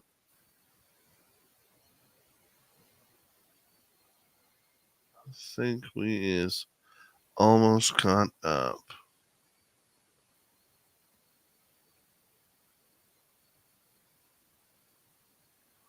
Let's see here. Dolly, are you the only one who flies your craft, or are there other humans that are flying it as well? Other ETs as well. Yeah, I'm not the But only other one. humans? There is another human that flies craft with Talata, and I think it's just one. It's another female. I will tell you this: there are more females flying than there are males, and it's simply because our brains are more able to handle the reflexes that are required. Female brains have a tendency to be more reflexive than men's. Snap to it, instantaneous. Where we have their brains are just not geared for that. Not really. And so there are more females flying than males. I will tell you that. I have seen male flyers. Okay, not to say that there aren't, but you got to really prove you can do it. Anybody has to prove they can do it. They test you for it. There are other beings who fly as well, and the little AIs, the little small guys, can fly as well. They're capable of flying craft. Awesome. Yeah. Awesome. Hi, Tits McGee, filling in for the vacationing Veronica Corningstone. Good to have you back. And I think we are caught up. There we go. I appreciate you doing this tonight, Dolly. You're welcome. I'm glad to have the chance, actually. Always. Excuse me.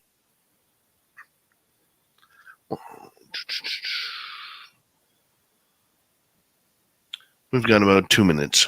Sweet Tony D, how are you in the UK? Like I said, I don't know if I'll get to every question, but I will do my best. I'm just going to grab some tissue here. Give me 1 second. I'm going to drink something. Sorry.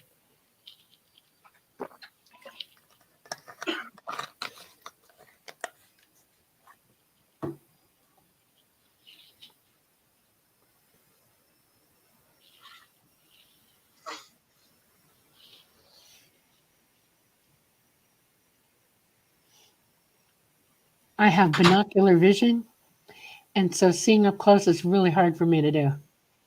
And that's why I wear glasses, because from my hand to my face is poof, nothing. And it's amazing to me when I'm looking at it. Oh, yeah, that's dirty filth there. I love this. This is great.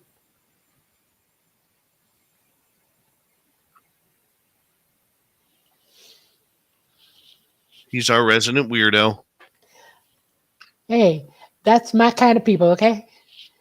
Often right at home. That's so cool. Me too. We got about a minute. Okay.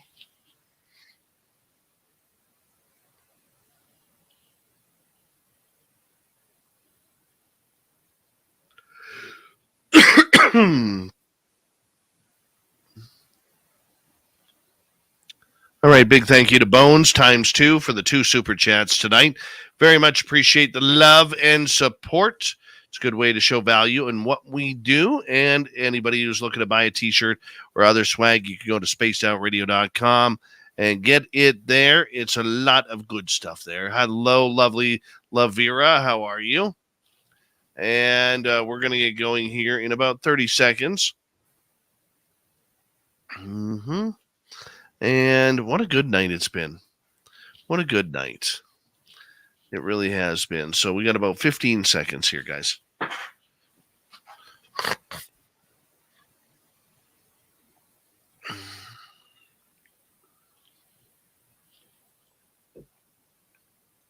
Here we go.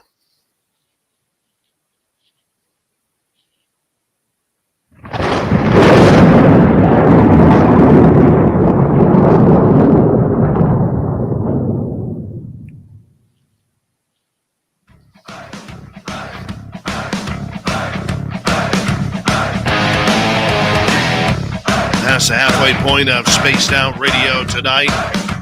Thank you so much for joining us. We really do appreciate earning your listening ears. I want to remind you that if you missed portions of this show or others, check out our free archives at youtube.com/Spaced Out Radio. Do old Davey the favor, hit that subscribe button. Our website is spacedoutradio.com. We have a plethora of features for you.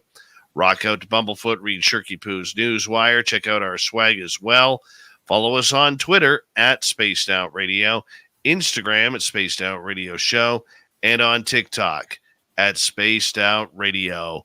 For the final time tonight, Dolly Safran telling her stories, answering your questions regarding ET contact. And we're going to continue with those questions, Dolly, as right before the break, you did describe the craft inside, but Alien Critter was wondering, could you describe the seating area for the pilots? Okay. My seat is away from everybody else because I'm running a charge at that point. There's a lot of electricity going on around me. If you ever wonder why ETs are bald, that's why. Electrolysis is a big deal. If you're constantly in an electromagnetic environment, you're going to keep losing your hair. I have almost no hair on my body, and losing the hair on my head, it's thinning out really bad now because of it. It's lower to the floor than the chair I'm sitting in now. I pretty much have to bend my knees pretty good. There are 2 pads underneath my feet. They ground me out. My chair is exactly fit to my derriere. I have a console up on the left, and it's got another ground on it that I use. I lay my left hand on and hold it there most of the time. If I let go of it, my hair will sometimes stick straight out. And this hand, this side, there's no armrest, but there is an arm that comes up, and it goes up over my head, and that's where the magnetic ball goes when I initialize it. The back comes up between just between my shoulder blades, and it's wide as my back is. It fits me. In other words, when I sit down, it molds to me, and it has a little bit of give, but not a lot. It's comfortable. I mean, I could sit there, and it sometimes will automatically massage or heat up for me if it knows what my body's doing, and if I need to cool off, it'll cool me off. If I need to heat up, it'll heat me up. It keeps my circulation going because I sit cramped for a good while sometimes. And it is, it's not like leather or anything. I wouldn't even be able to tell you what it's made out of. It's a type of material that they use, that they developed, not us. There's no buttons or seams in it. It's all seamless. And it does change when I'm out of the seat and somebody else sits there, it molds and forms to them. To my right is a space between me and the next seating, and there's a seat there. It's just a seat, like a couch, like it would be like a couch, and then there's a rest, a division rest, and then there's another seat on the other side of it, a rest, and another seat there. Most of the time there's only one AI sitting on deck with me when I fly, and he's in that chair over there, and it's basically he is in communication with Talata, and he is he keeps an eye on me. He physically watches me. If anything starts to happen to me, everybody will know it, but he'll be able to get to me and react to me. Humans do weird things sometimes, and I've passed out once, and they had to take over. And then in front of me is it looks like a console, but there's nothing on it. It's flat. There's nothing on it, and you would call it the heart of Talata. He indwells it. The electrical component of him indwelling the craft resides in that console. So he's physically on deck with me in that area. That's where he goes to when he does indwell. Behind the wall that's behind me, there's a door to my left, and there's a door back of me that way on the other side. And those go out into the areas around us on the inside of that deck. We have the ability, Talata does, to blank, in other words, go clear. He can make it so that I can see 360 all the way around the craft, no visual impediments except the core that's underneath me that comes out. And it's like I'm flying, free floating or whatever.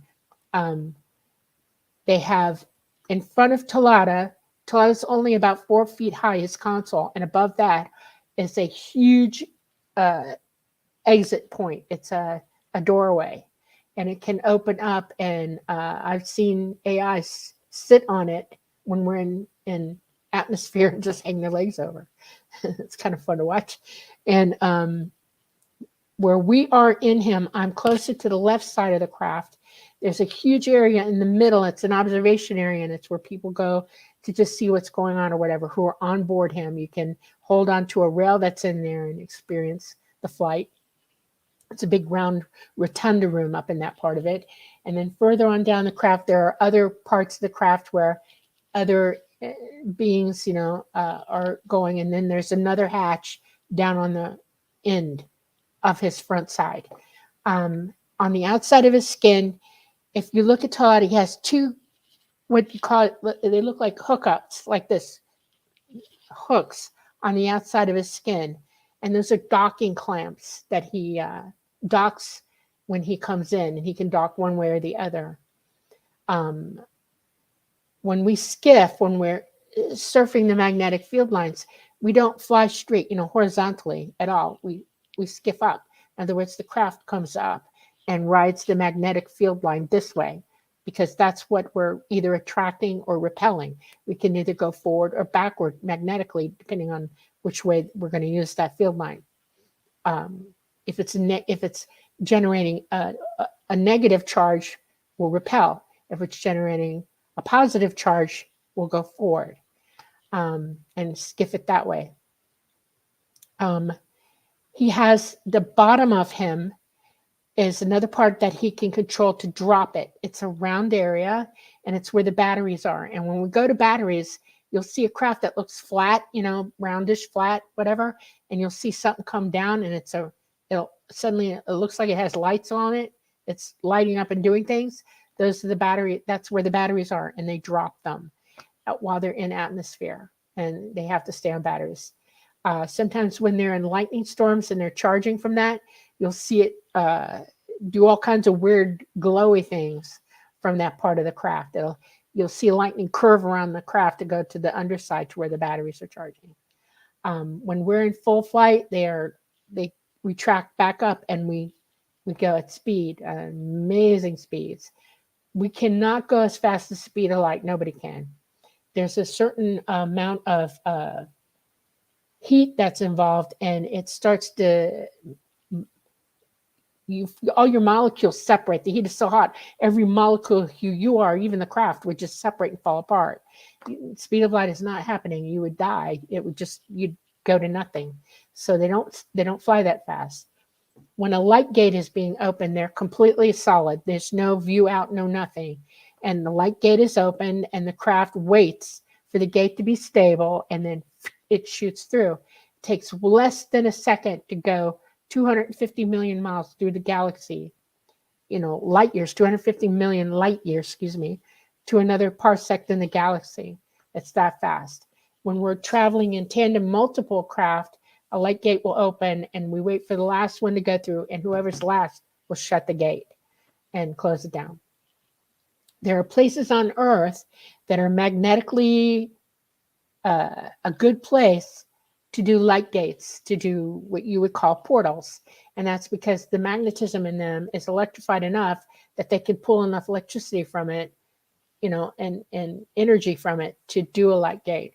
And they're still on Earth, people think the Bermuda Triangle is one of those places. It kind of sort of is, but it's a weird anomaly because our planet is not in the same position it was when the Bermuda Triangle was at its most workable moments electromagnetically. It was another iteration on more than 24,000 years ago, and our Earth axis was tilt a different way, was tilt down. We're tilt up right now, so the triangle is underwater. When we tilt the other way, the triangle comes up out of water. There's a lot of places on Earth that just sort of, come up because the water sheds off a different way. I hope I answered it. Yeah, I thought you did very well there. Okay. All right, let's get to another question here. This one from Jonathan. Have other people been abducted at the same time as you, and have you made contact with them after their event? I don't like to say abducted. I've never been abducted in my life. I've always agreed to this. Even as a very small child, I've always been the kind of kid that just like, oh yeah, let's go. Okay. I'm afraid of nothing. I always have been afraid of nothing. I would have walked into a fire. I'm not kidding.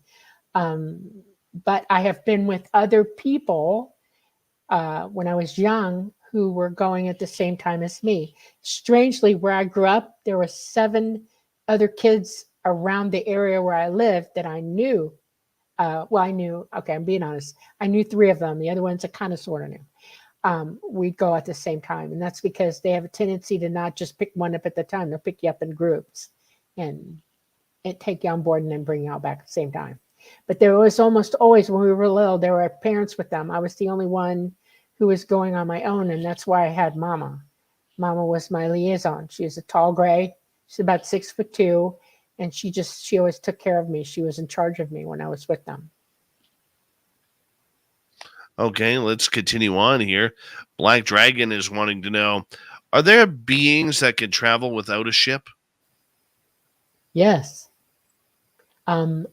We have the ability to travel without a ship. It's called OBE, out of body. Your consciousness is not permanently inside this frame that you're wearing, okay? Your consciousness, actually, when you go to sleep at night, you OBE every night. You don't realize you're doing it, but you're leaving. You're going places and looking at stuff. Most of your dreams are that, unless you're working something out that happened to you. Everybody does it. There are people who can consciously OBE here and walk around and travel anywhere in the universe. You decide to where you want to go and you go. There are beings, dimensional beings like Talata, who can travel through all of the dimensions. Well, I'm not saying the highest ones. He's 5th dimensional. I've heard him talk about the 8th. Anything above that, I've never heard him speak. But he can physically come here at any time. He can manifest in front of me physically here if he wants to. Yes. All right, let's continue on with audience questions here. This one goes to Pantroglodite. Is time not so much a dimension, but rather the motion and trajectory of the matter of 3D space? Okay. We are on a timeline in the 3rd dimension. 1st, 2nd, and 3rd dimensions, we live in gravity heavy, and it slows time down. And our brains perceive a timeline. It is us thinking it, not anything else. That's how we see it. Our brains click it off. It's a window of our mind taking snapshots of everything that we do in a timeline. So we see the past. We can remember the past.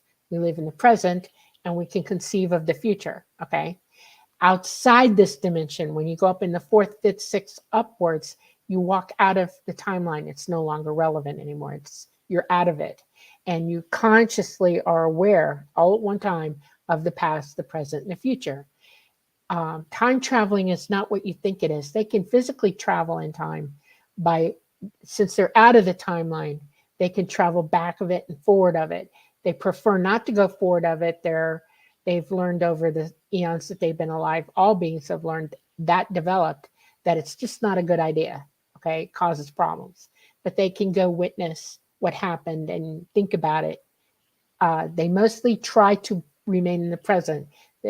Everybody should learn to be in the present. In other words, you can remember what happened in the past always, and you learn from it. And you can project into the future only if you're trying to think of something you want to do. but every minute you're alive right now in this particular present, and you need to deal with where you're at.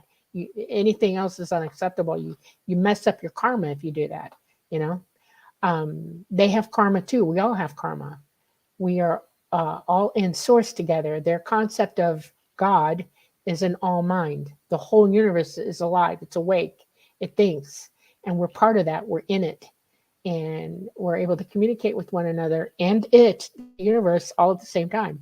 You just have to be aware to do that. You have to hear it. Even in the Bible, it tells you if you're going to pray to God, go seclude yourself, pray, and expect answers. Ask, seek, and you shall find.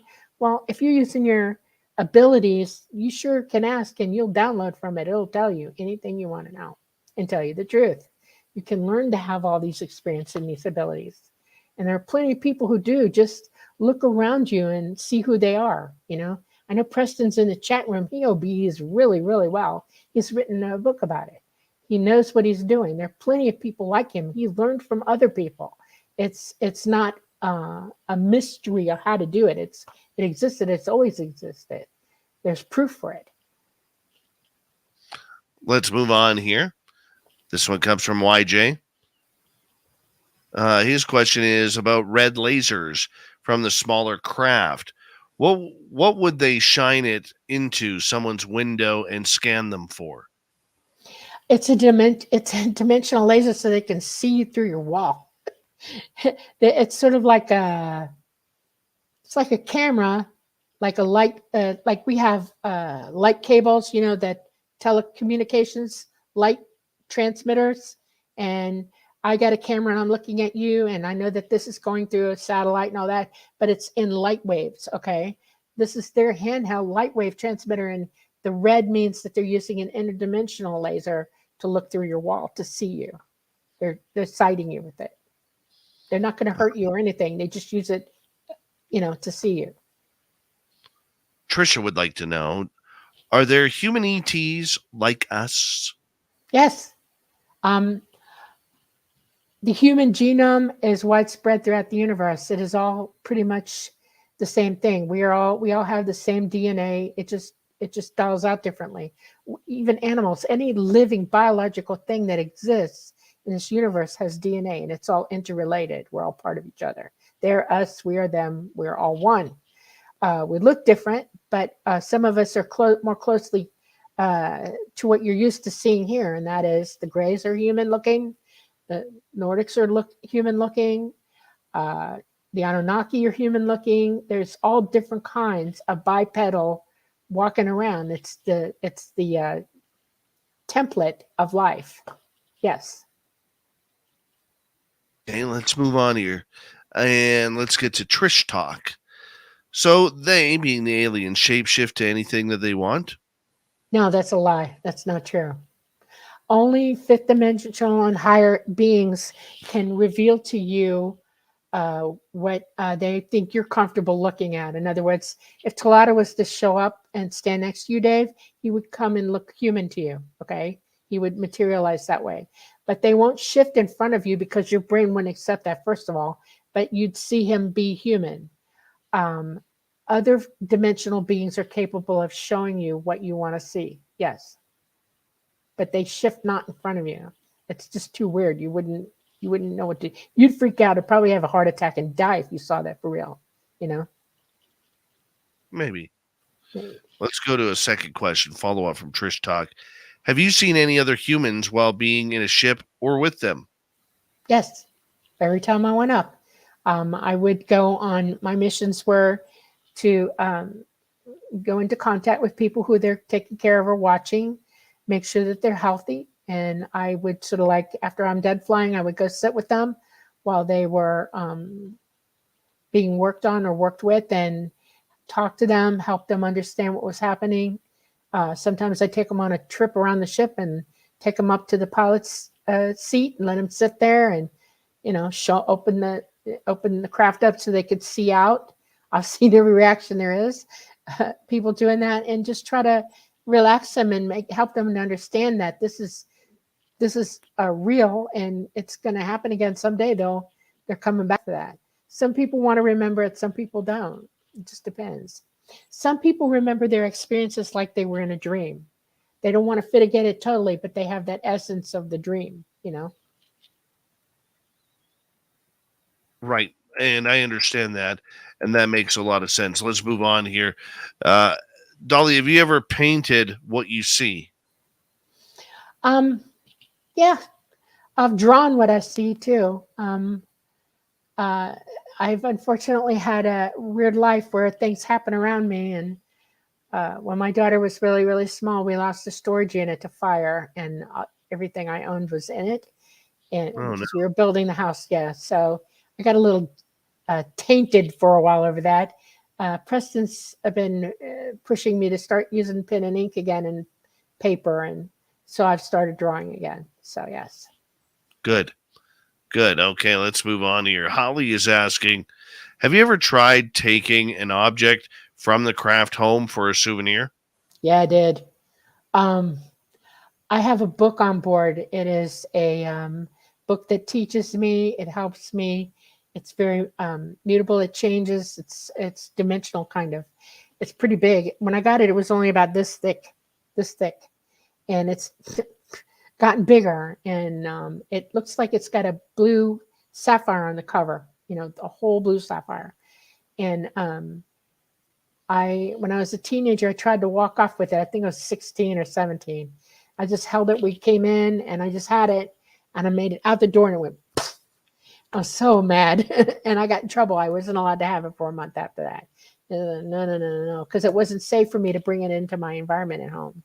I had other relatives living with us for a while, and they said no.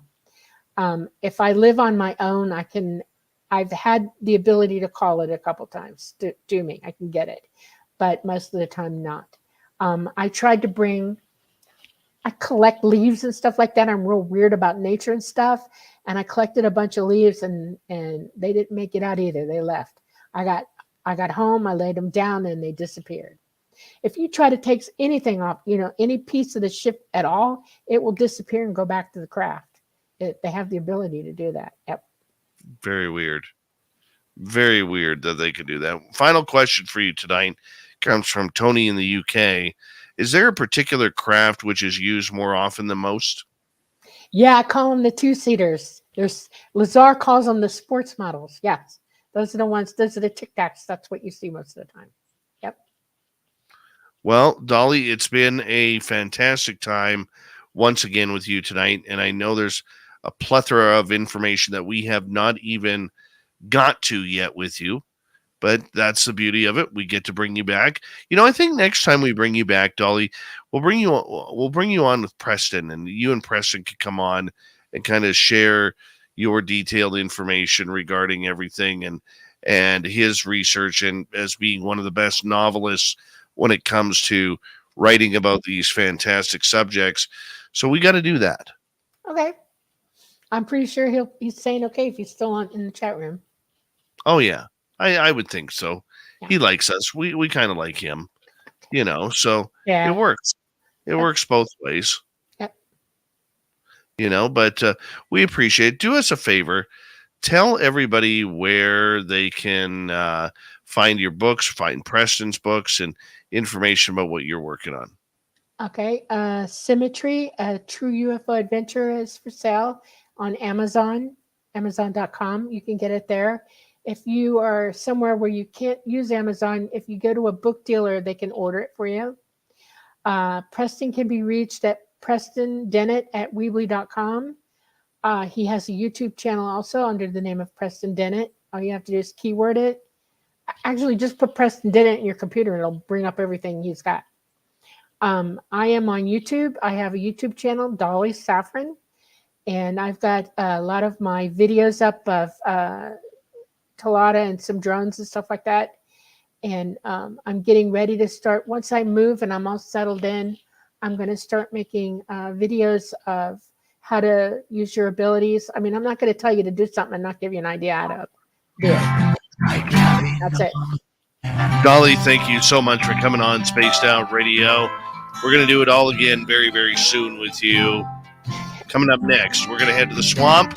Then Super Duke's here, Dave 101, and Shirky Poo's News, all jammed in hour 3 next.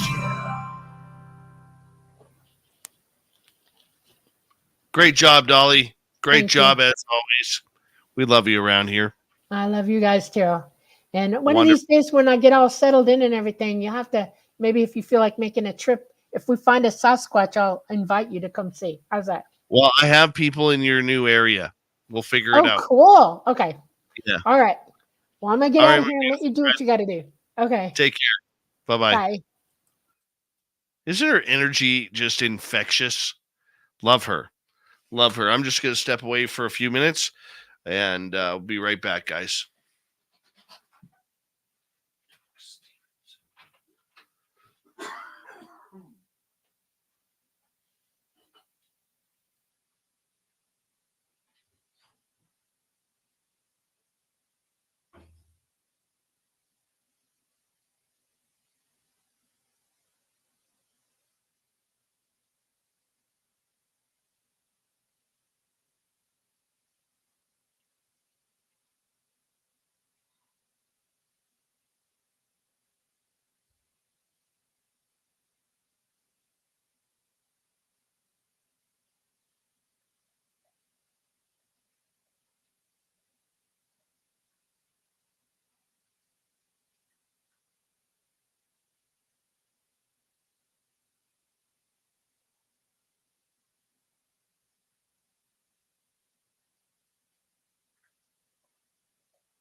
All right. I'm excited to have Super Duke back here momentarily. Hi, Nell. How are you? Long time, no time. Good to see you this morning.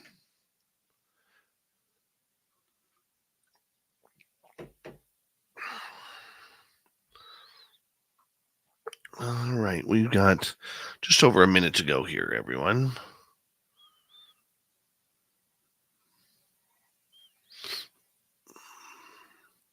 Super Duke, Super Duke, Super Duke flies like no Super Duke. I don't know. I know he's excited to be back. His hair is looking fantastic. He's got the Gene Simmons look going today. Yeah, he does. All right. Here we go, everyone.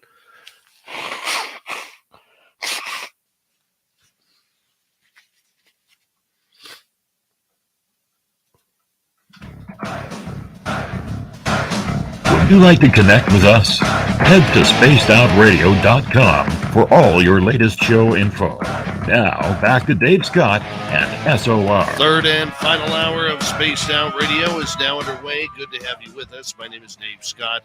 Very much appreciate earning your listening ears wherever you are on this beautiful planet we call Earth. Hello to everyone listening in on our terrestrial affiliates around North America and digitally on Odyssey Radio, TalkStream Live, and KPNL. All of our archives are free. Join us at youtube.com/Spaced Out Radio. Do us a favor, hit that subscribe button. The Desert Clam has set the password for tonight in the SOR Space Travelers Club, Saltationism. Saltationism is your password. Use it wisely, Space Travelers, as the Clam sets the password each and every night right here on Spaced Out Radio. Our website is spacedoutradio.com. We have a plethora of features for you. Rock out to Bumblefoot, read Shirky Poo's Newswire, check out our swag as well. Follow us on Twitter at Spaced Out Radio, Instagram at Spaced Out Radio Show, and on TikTok at Spaced Out Radio. We continue on tonight as we head to the swamp. Our resident swamp dweller has another spooky story for you. Hi, Spaced Out Radio listeners. This is Swamp Dweller. It's time for your nightly dose of spookiness on the show. If you have an interesting encounter or a spooky story that you would like to share, be sure to submit them in at swampdweller.net. You can also find our YouTube channel at youtube.com/swampdwellerreads. Now, let's chill out, relax, and together, let's enter the swamp. So 4 years ago, my friends invited me to stay at their cabin in Tahoe. I didn't really know them very well, so I asked if I could bring my best friend Mark along. It wasn't a very long road trip. It was something like 3 hours or so not that bad. The cabin was this old 4-story cabin, including basement and loft, with another smaller cabin in the backyard, which had 2 stories. When you stand in front of the cabin, you walk up along a flight of stairs, and in front, you will see a door. To the left is another pair of stairs that goes to a sliding door, and to the right is this path to the backyard. Once you go through the door, to your left is a door to the basement, and in front of you is the stairs that curves to the left and up to the 2nd story. There to your left is a bedroom, and to your right is a hot tub and laundry room/water heater. And in front of you is another flight of stairs that goes up, and to the left again, you will get up to the living room, and to the left is the kitchen of that. Halfway to the kitchen, to the left of that is the stairs to the loft, where we slept. Now on to the story. First night I asked my friend Jake, who invited me, "Dude, this cabin is freaking scary. What if this place is haunted or something?" He replied with, "I'm pretty sure it's not. No one's ever died in it, and my grandpa, who built it, doesn't have any record of any deaths or anything like that." Something in that conversation must have triggered something, because I wouldn't be sharing this story if I hadn't. Fast forward to the next day, before breakfast. Everyone decided to go to the other cabin. Let me give you the layout before I go on. If you're facing the cabin on the ground, there is a storage area right in front of you. To the left is a flight of stairs you go up those, to the right is another flight which finishes the walk to the cabin. At the end of those stairs is a deck to then the cabin. The cabin has 5 rooms and a balcony on the 2nd story. If you walk in, there is the entryway. The next room is emptiness with stairs. To the left you go up to that, and if you go to the front there are 2 small rooms. To the left and right, and up the stairs is a big space, and then to the right of the stairs about 12 feet away is the door to the balcony. Now that's pretty much the reason we were up there, was for a tour. Fast forward to breakfast. Mark and I finished early, washed our plates, and grabbed the keys for the 2nd cabin, and went up and waited for everyone else to finish. We walked up the stairs to the cabin, and Mark unlocked the door, and we walked in. Once we got on the floor, we noticed that the window has left open. Mark went and shut it, and went to the balcony straight across from the window, and closed the door behind us. We just sat there for 15 minutes, just talking, when we got bored and realized they weren't coming. We turned around and tried the door. It was locked from the inside. Now, we thought this was a self-locked door, so we thought we were idiots for closing it. So it was just us, locked out, freaking out, and we forgot about the keys in Mark's pockets. Then we were suddenly of the realization of the keys. Mark took the key, unlocked the door, and we saw the window. The window was open again, but we just shrugged it off as us being forgetful. I closed the window, and we started for the cabin. 4 steps down from the outside stairs, we realized we left the door open. Well, I left the door open. I went to go close the door, and I heard it. Footsteps on the upper level. I ran back to Mark and pushed him down the stairs. I told him, "Someone's in the cabin." Those 4 words made us run fast as our little legs could. We got back to the 1st cabin and told everyone that we went back to the 2nd cabin with knives and suggest that we go find who was in there. I yelled into the still open door, "If anyone is in here, come out. We have weapons." No answer. We ran into the cabin and did a complete sweep of the 1st floor and found nothing. I led everyone up the stairs and we found nothing but an open window. Fast forward to night. We kept that in the back of our minds, thinking about it occasionally. Right before dinner, we made up this game plan where we were going to go put our freaking sheets over our heads and hide to scare the ghost hunters who were coming down to the 2nd story bedroom and find the ghosts without getting caught. It was my turn to be the ghost, so I went down to find a hiding spot. When I saw it, floating or gliding past a window that no person could reach without being at least 20 feet tall. A pale white face. It went in front of the window, just minding its own business. Now, this game turned into the ghost finding to the ghost hunters. I ran up the stairs from the living room. When I put a pillow thrown by one of my other friends, it hit a chandelier and made us end the game early. After dinner, we were getting for bed. I told Mark what happened, and we said we wouldn't tell anyone till we were older. That night, I woke up at 3 a.m., but little did I know, Mark did as well. Going up the stairs to the loft was a shadow. I don't know how to describe it. It was blacker than black, like a solid black mass, just walking up the stairs. That morning, I told Mark about the incident, and what he said made me feel less crazy. He said, "Yeah, at like 3 a.m. I heard someone walking up the stairs. Then I just fell asleep thinking it was one of you guys." That was the day we left. Now, I only went there one more time after that incident, and never had an experience like that ever again. You gotta love a good haunted story every now and again. Always be careful where you're going, where you're staying. Do your homework. Make sure that it's not as haunted as you think. And you can find Swamp Dweller, and we say thank you to Mr.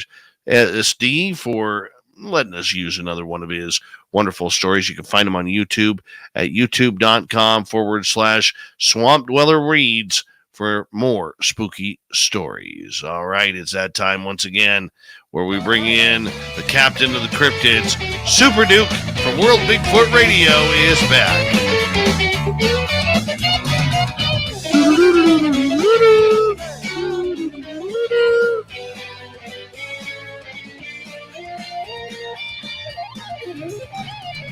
Yes, the man, the myth, the legend who goes out Sasquatch researching every weekend. Hanging on out with us tonight. Super Duke, how you doing, buddy? Hey, don't get me wrong. I'd be out during the weekdays too, but there's only so much I can afford, and gas is expensive right now. I'd have to come back for supplies intermittently.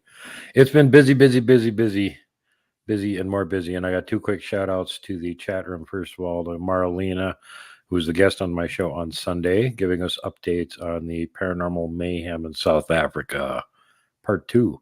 And if you missed it, go check it out. It's pretty epic. She got cool pictures to show. And then, of course, I've got more stuff coming up here.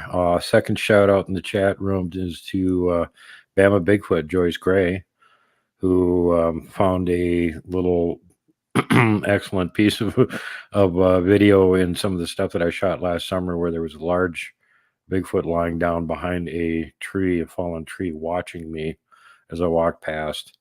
And she pulled the image out of there and pointed it out to me. And then one of my other friends took it and gave it to one of their friends that does photo and picture analysis for the military, and asked them to look at it and say, hey, what's this? And they got back about 2 days later and said, well, it's not a stump. It's not a rock. I don't know what that is. It looks like an animate object. I have no idea what that is. And that was the analysis.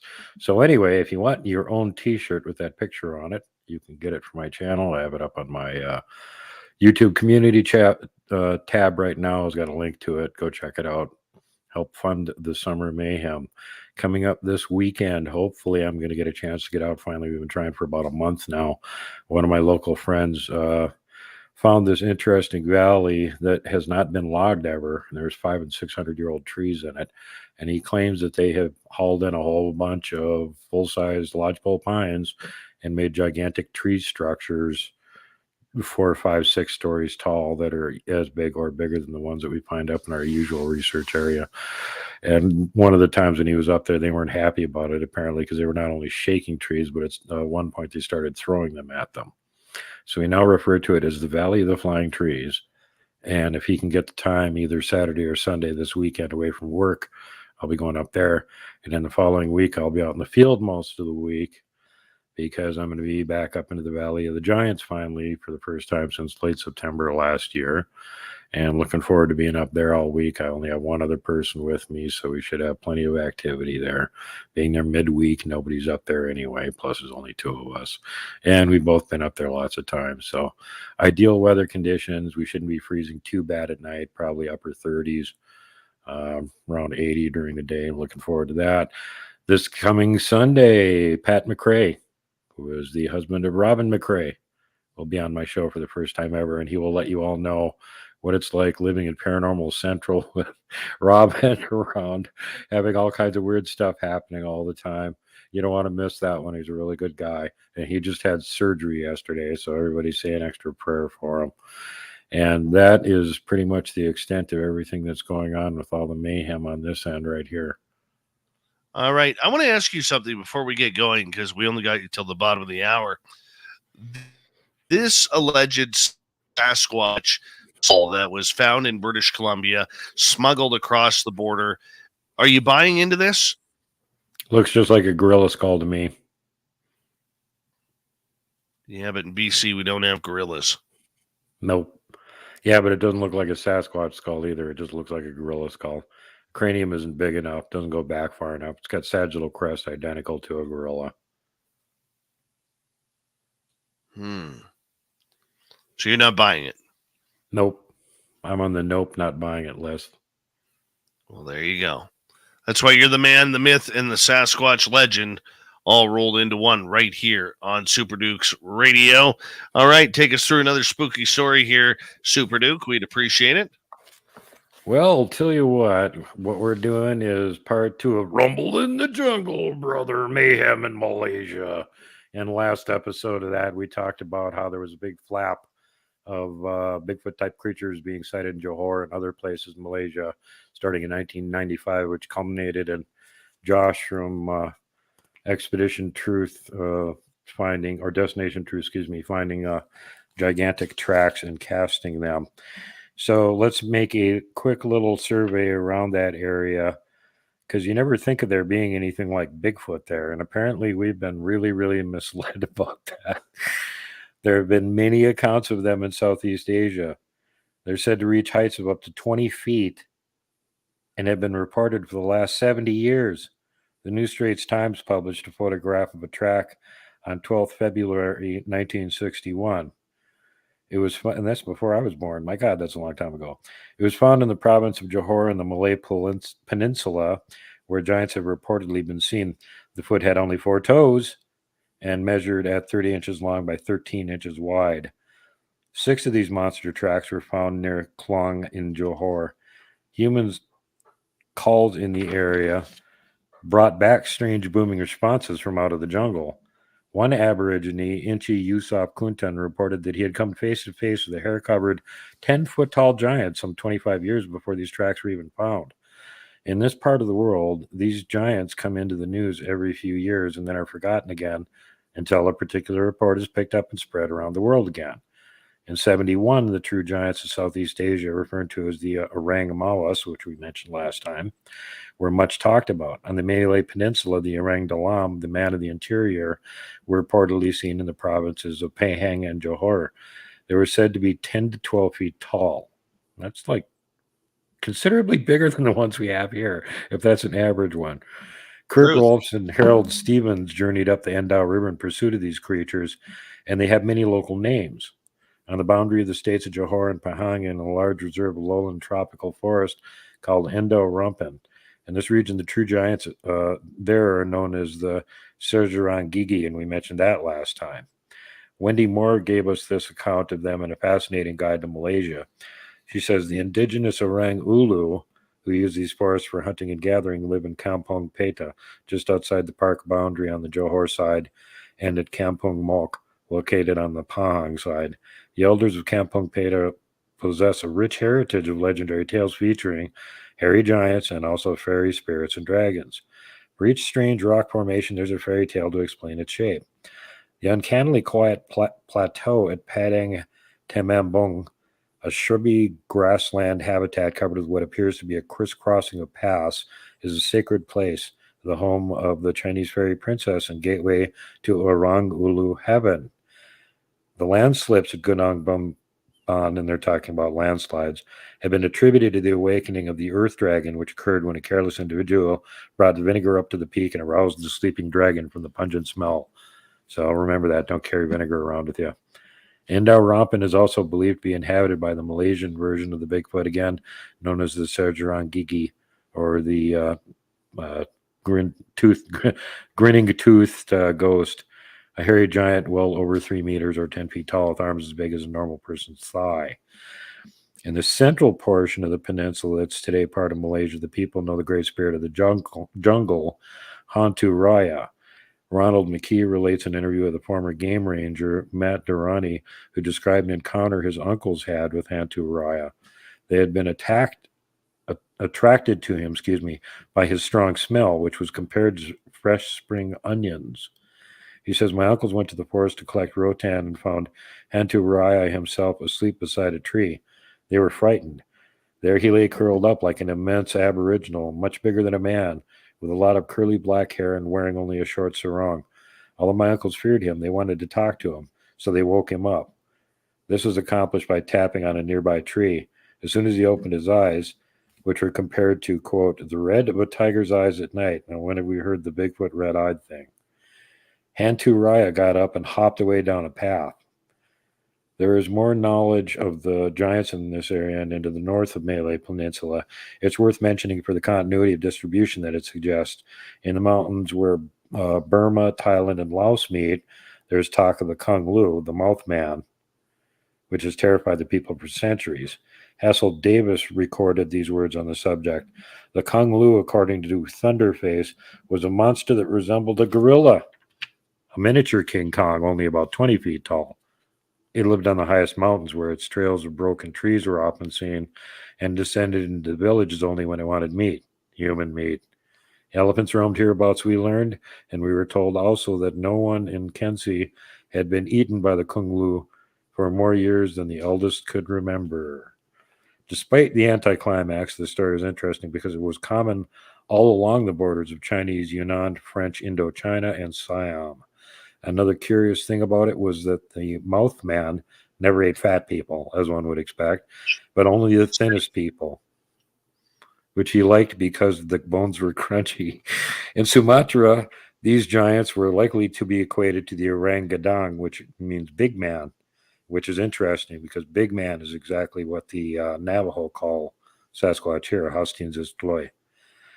about which too little has been collected to tell us just how big this big man is. Most of these giants in Malaysia were in the news again. As I mentioned earlier, in 1995, there were sightings in large footprints with only 4 toes found.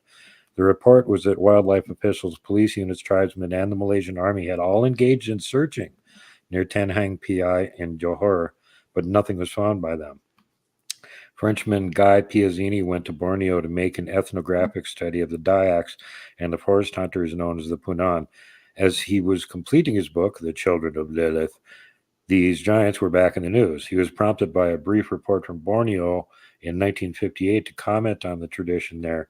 He began with references to the long-nosed monkeys of Borneo, one of which was shot by his hunting party. He says, in point of fact, it was only a monkey, Pithecus nasica, which is nevertheless extremely difficult to capture and bears a startling and deceptive resemblance to man. Although it is only 4 or 5 feet tall, it exactly tallies, and that is the oddest thing of all, with a description of a strange monster put out a month or 2 back by the Jakarta press agency, which was dubbed the Interminable Woodman. In the heart of Borneo, this report announced, some river fishermen had seen a hairy, heavily bearded man who stands nearly 20 feet in height. This is by no means the first time that such giants have been reported from the interior of Borneo. It is indeed very far from being the first time. This gigantic monster figures frequently in Dayak tales and legends. And we also, of course, have had the Yeti, the abominable snowman from the nearby Himalayas. It's now the turn of the Interminable Woodman from Borneo. Is it his turn to catch the public imagination? Separating facts from fantasy in this case presents certain difficulties. The opinion of the Dayaks themselves is that this is no animal but a man, somewhat like a Punan who lives in the jungle on a diet of wild fruit.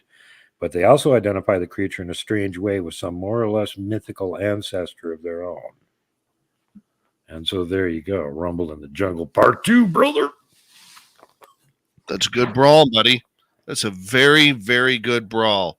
We got 2 minutes left with you tonight. And in a story like that, I mean, I would love to hear some of those coming out of North America, man. I really would. Well, the thing that's cool about this is that it shows you the distribution across that whole range of little islands and countries there, which are not that little, that they've all got local legends of the same thing. It's not just a North American thing that Bigfoot's in the Pacific Northwest. No, they're like everywhere. Go talk to the locals and see what their legends are on them. And what's kind of alarming is how it seems like, and it makes sense because more food sources, I guess, but in these areas, you notice how often that 10 to 20 foot description comes up. Holy cow. I like the little short 12 footers we have here in North America. Very true. Very, very true indeed. My friend, tell everybody where they can find World Bigfoot Radio.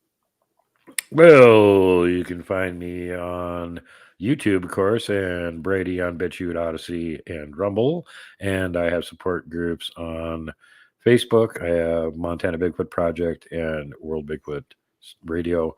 And I also have World Bigfoot Central on MeWe, the advertisement and editing-free platform, which is much like Facebook, except it's a real social media platform. Come over and join my group.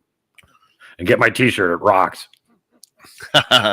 Super Duke from World Bigfoot Radio. Always a pleasure to have you here, man. It's a blast. Hey, and next Thursday, I'll be out in the woods, so I'm not going to be here. And guess who's filling in for me? That's right, Robin McCrae. Oh, I'm excited about that. She is too. She likes you, Dave. She likes to visit with you. Yeah, I'm going to get some info here. I'm heading back out to my gifting site for the first time in a couple weeks this weekend. And going to see what's gone on there, if anything. But hopefully something's changed. Hopefully. Super Duke from World Bigfoot Radio. Coming up next, it's Dave 101. Is Buffon making a mistake?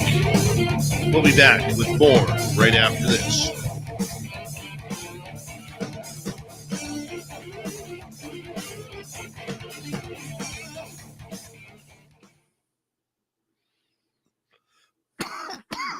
God, I hope my voice holds out through this one, man. This is a good one. Dude, I'm looking forward to it. I was rocking out with your background music there, Dave. Totally. I saw that. I saw that.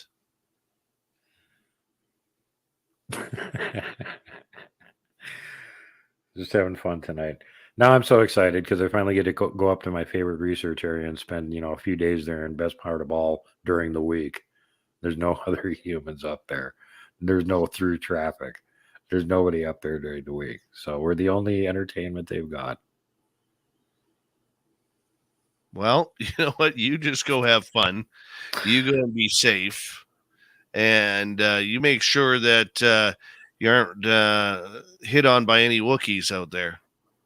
I'm sure they're going to be happy to see me. The last time we were up there was in September, and we had William Lunsford and Eric the Adventurer up there with us. And they were just making a racket the whole time we were up there. They were whistling at us, and we didn't come out in the woods soon enough. They'd push a tree over. Hey, idiots. We're out here. You're supposed to be trying to find us. Push a tree over. Okay. I guess that means we have to go out in the woods now. I hear you, buddy. I hear you. All right. Well, I will let you go, my friend. And you have a great night, everybody. Yeah, I got to change connections quick so I don't miss Dave 101, the MUFON rant. All right. You take care, buddy. You too, Ed. Bye. All right, Super Duke for World Bigfoot Radio. Hair was looking on par tonight. On par. Oh, my nostrils are killing me right now. Apologize for blowing my nose into the microphone. It's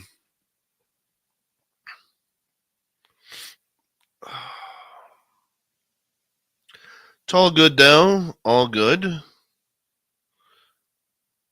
Look at that. Nicholas, right there. Duke has the best hair on SOR. It is pretty stellar. It is pretty stellar.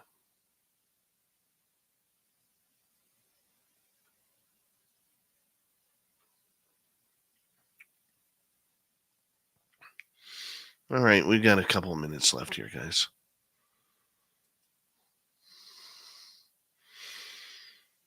You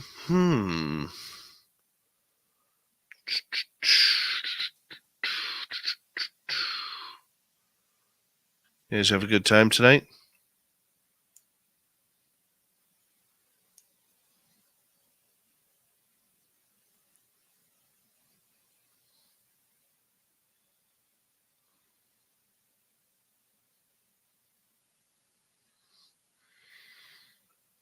How do you explain me?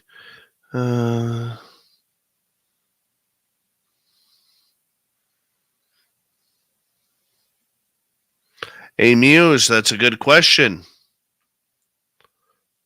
Very good question. I don't have an answer for that.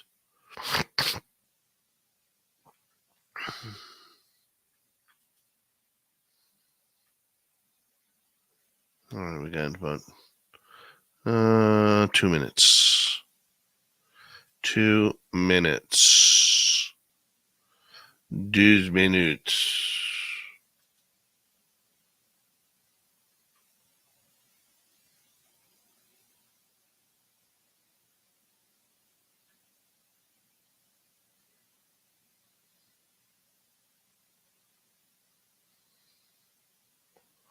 $90 seconds.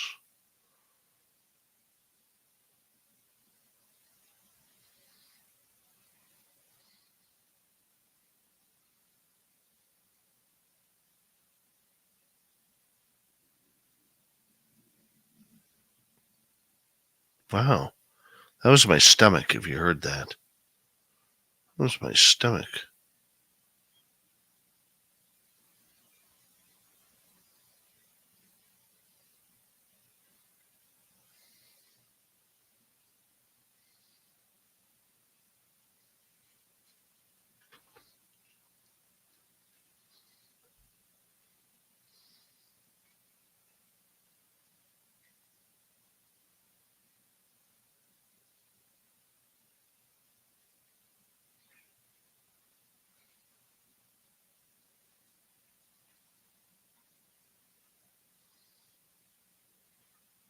All right. Thank you to Lala and Bones times 2 for the super chats. Very much appreciate the love and support that you guys do for SOR. And thank you so much. Super Chat is a wonderful way to show the value that you think of our show. And here we go, everyone, with the final half hour of Spaced Out Radio.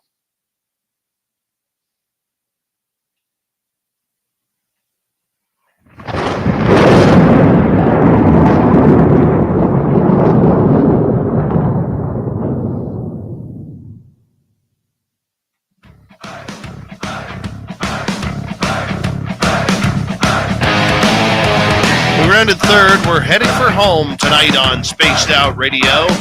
Good to have you with us. My name is Dave Scott.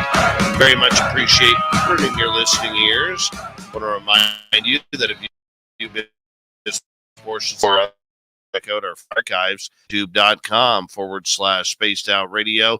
Do old Davey the favor, hit that subscribe button. Our website is spacedoutradio.com. We have a plethora of features for you. Rock out to Bumblefoot, read Shirky Poo's Newswire. Check out our swag as well. Follow us on Twitter at Spaced Out Radio, Instagram at Spaced Out Radio Show, and on TikTok at Spaced Out Radio. It is time once again to go on my rant with the Dave 101.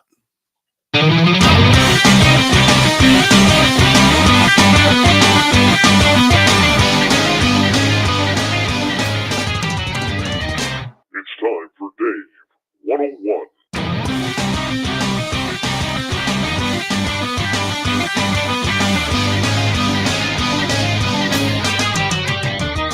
It was a good time had at Denver, Colorado's MUFON Symposium for 2022, where I got the pleasure of speaking in front of hundreds of people talking about media in the UFOs. You know, one thing about MUFON is they are a research module, shall we say, that really tries to do it right. They try and bring in the right people. They try and bring in the right conversation to what we are trying to accomplish in the world of UFOs. However, there was something that came out of this past weekend that really didn't sit well with me. And it involves the paranormal and orbs. So on the Friday, during one of the state directors' meetings with the MUFON Board of Directors, there was a highly contested argument between many state directors and member of MUFON's board, Steve Hudgens. Steve Hudgens is a guy who loves UFOs. He loves them so much, he thinks that everything's a UFO. Now, I could be exaggerating there just a little bit, but this is where it causes problems. You see, Steve Hudgens doesn't want MUFON investigators talking anything paranormal, anything cryptid, or anything outside the boundaries of unidentified aerial phenomena. As he states, MUFON is a UFO organization. It has nothing to do with paranormal, and nothing to do with orbs, and nothing to do with cryptids. So, if there is a report that comes in that involves the paranormal, guess what? It's edited. It's pushed aside. Now, this isn't anything new that we haven't heard in this field before, because with the BFRO, which stands for the Bigfoot Research Organization, we know they're all about the footies, and we know 100% that they both edit and leave out any reports that have anything to do with UFOs or paranormal. No, it's all about cryptids and cryptids only. Well, now, thanks to Steve Hudgens, we see the same thing happening with MUFON. Now, my concern about this is I don't think that Steve Hudgens fully understands the points that he is making. I don't think he fully understands the dangers of pushing at the top of his throat. Ideal that may not be suitable with the rest of what is going on. To me, it sounds very naive. To me, it sounds very short-sighted. To many of the state directors and investigators, they're throwing their hands up in the air and saying, what do we do? What do we do? See, here's the problem. By going by what Steve Hudgens says, MUFON statistics going forward mean nothing. Zero, zilch, nada. There's going to be those who disagree with me, but I will argue this. The minute you start editing reports because you don't believe in paranormal, or you're not a paranormal investigator or a paranormal organization, you have fraudulently changed your numbers. That doesn't sit well with me and shouldn't sit well with any one of you. MUFON, being the big dog on campus, wants to remain credible. Getting into the paranormal where there's orbs, ghosts, and everything, which some people have stated seeing, does not constitute your numbers being edited. No numbers should be edited at all, at any time. A person who files a report can only tell you what happened to them. And if ghosts or cryptids were involved during their encounter, that's the report. You don't change it because you have an agenda. You don't change it because you're a UFO group. You make room for it. Look, this research is ever expanding. We see people like Lou Elizondo talking about how it's about everything. The phenomena is everything. We've seen for years researchers like David Weatherly or Timothy Renner, Melinda Leslie, talk about how everything seems to coincide with one another. This isn't new. This isn't new at all. But the idea that in 2022, MUFON would regress itself, thank you to Steve Hudgens, for not wanting to investigate cases where paranormal is involved, it's unconscionable to think that he thinks his group can provide accurate numbers when they can't. It becomes a false database. It becomes false reporting. They become exactly what the BFRO is, which is sloppy, which is inaccurate, which is not good for anybody who wants to file a report. This MUFON idealism that they are about UFOs is true. They love their UFOs. They work hard for their UFOs. They got some of the best investigators going.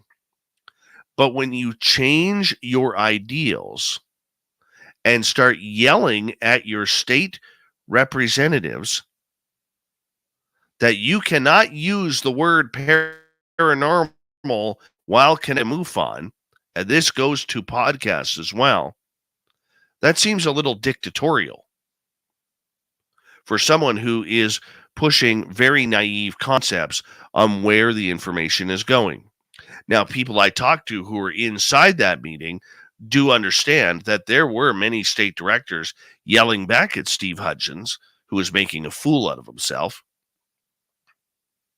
And look, I don't care if this costs me another MUFON conference ever by saying this. I had a great time. I would love to speak to them, but my job is also to call it out.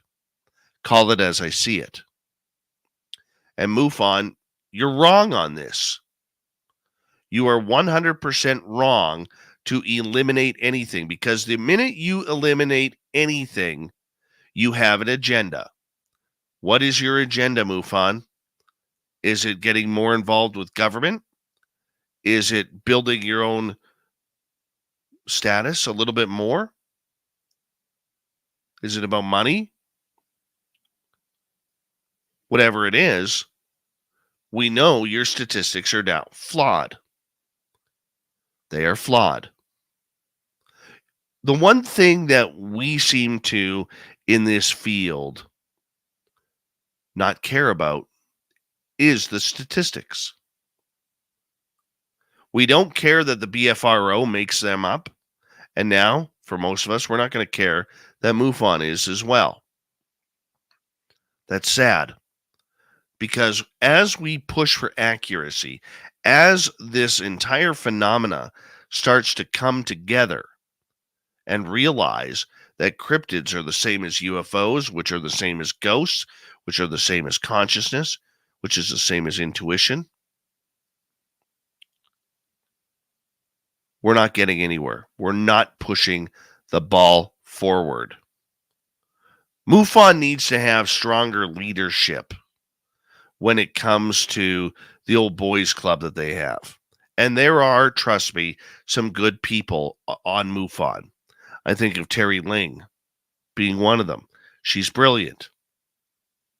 However, if you are pushing an agenda, if you are pushing on changing your statistics, your numbers cannot be trusted.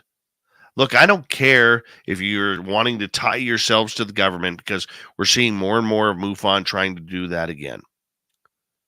You can do it exactly the way you want. But if I'm someone who has been traumatized by my report that I filed, and I see that somebody at MUFON has edited it because it included a Bigfoot or it included a ghost, I now know that I can't trust MUFON for taking and filing the right stories. Look, there are going to be many people who jump on defending MUFON on this bandwagon here. But you cannot justify mishandling numbers, changing reports, and then asking your membership to go along with that. It's devastating. It's low, it's shallow, and it doesn't look good. They are going to have people quit over this. I already know. Because people want MUFON to be more transparent. The problem that we have is the board of directors doesn't want to be. When you have people like Steve Hudgens wanting to ban the word paranormal, it makes the organization look a little bit more questionable on what are they trying to hide.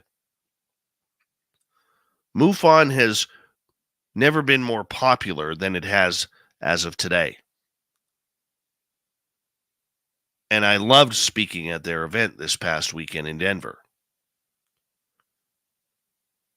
But we must call the ace of spades the ace of spades when it's drawn. And what's been drawn up here is MUFON is about to ruin any credibility with their statistics. We cannot trust them as of this moment forward. We're not going to know how many UFO reports have been scrubbed. We're not going to know how many UFO reports have been edited. We're not going to know how many UFO reports have been pushed to the side because of other anomalous happenings. And I hope that doesn't make sense to you either. The one thing about MUFON is they're trying to be scientific. Science is about expanding. It's about pushing the limits to what we don't know. not about covering up numbers and statistics to fit into the categories we already do. And that's what's very disappointing. All of us should be upset that MUFON has decided to take this next course of action. And I believe it will reflect in their membership as well. MUFON will never go away. They will never be disbanded. But what we can hope for is one day, just one measly day, that they could realize the error in their ways. That is your Dave 101 for tonight. If you're on YouTube watching this, do us a favor, leave me a comment below and let me know what you think. I'm very curious about following this up, which we will once again. All right, let's get to Shirky Poo's news. What time is it? It's time for Shirky Poo's news! All right, let's see what Shirky Poo has for us on the night so far. Well, what is this? I don't know what the heck that is. Let's go right here. The world is changing. One of the most popular science fiction television shows ever, The X-Files, thrived on the premise of the U.S. government and other clandestine organizations intervening in any and all attempts to prove the existence of UFOs. Well, how accurate could it be today? You know, the House of Representatives recently approved a number of amendments to the National Defense Authorization Act, including one that will make it easier for government officials to report on UFOs, or UAPs, as they are being called. The entire bill has not yet been passed by the House, though it is expected to sail through by next week. Then it will just need approval by the Senate before it's officially official. The bipartisan amendment reporting UFOs was introduced by Representatives Mike Gallagher and Ruben Gallego, and the goal of the amendment is to open up immediate sharing between relevant parties, such as certain government personnel and scientists. There will, however, be some exemptions. For example, if the observed object and associated event and activities likely relate to some kind of clandestine programs that have already been reported to the Congress's Defense and Intelligence Committees, then immediate sharing will be curbed. And the amendments for reporting UFOs are a direct response to a report released by the Office of Director of the National Intelligence from last June. Among other things, the report stated that between 2004 and 2021, there were 144 incidents and sightings. 143 were unexplainable. Let's hope that this opens up. Let's really hope. All right. Here's an interesting one.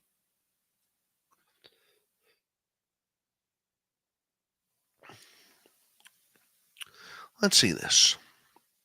A mysterious pale figure has been caught on security footage, sparking intense debate among ghost hunters and paranormal enthusiasts. As the hot weather was starting to push summer to its limits in certain areas, this footage of this pale creature is really, really pushing the online stuff, whether it's real or not. Looking like a scene out of Stranger Things, a small, creepy, pale being has been captured in Moorhead, Kentucky, sparking conversation as to what it could be. The video shows a recording of a pale, white, lanky sort of figure, which appears quite human-like, but hunched over in a distorted position. The figure is recorded in the front or back garden of a person's house, approaching the homeowner's their vehicle, their car. The homeowner said you can see its face clearly. To me, it looks alien. The video, shared by Paranormality magazine, has amassed more than 250,000 views.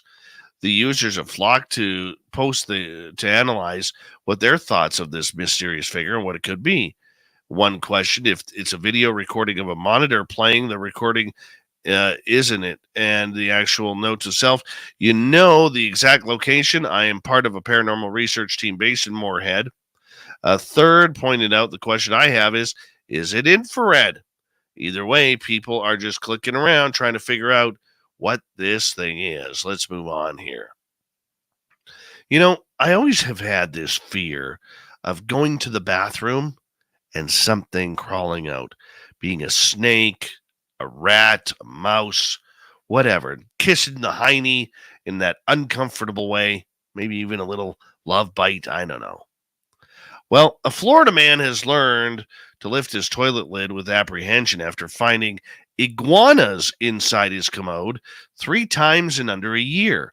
Bruce Blyer said he has had to contact Bruce Blyer of Iguana Lifestyles 3 times in under a year, 2 times during the past week, when he lifted his toilet bowl to find an iguana inside. Every time I want to use the restroom, I open the lid with apprehension. Twice in the last week, so it's happening more and more. One time it was funny, second time, let's do something, but now it's the third time? Well, Rondon says, yeah, let's not do this anymore. Wants the professionals to take a look at where they are getting in and why are they choosing his toilet instead of everyone else's. Finally, tonight, a Florida woman was charged with failing to report her mother's death more than 2 months after the woman's body was found in a freezer in a home they shared. The 64-year-old was arrested Thursday and also charged with tampering with evidence.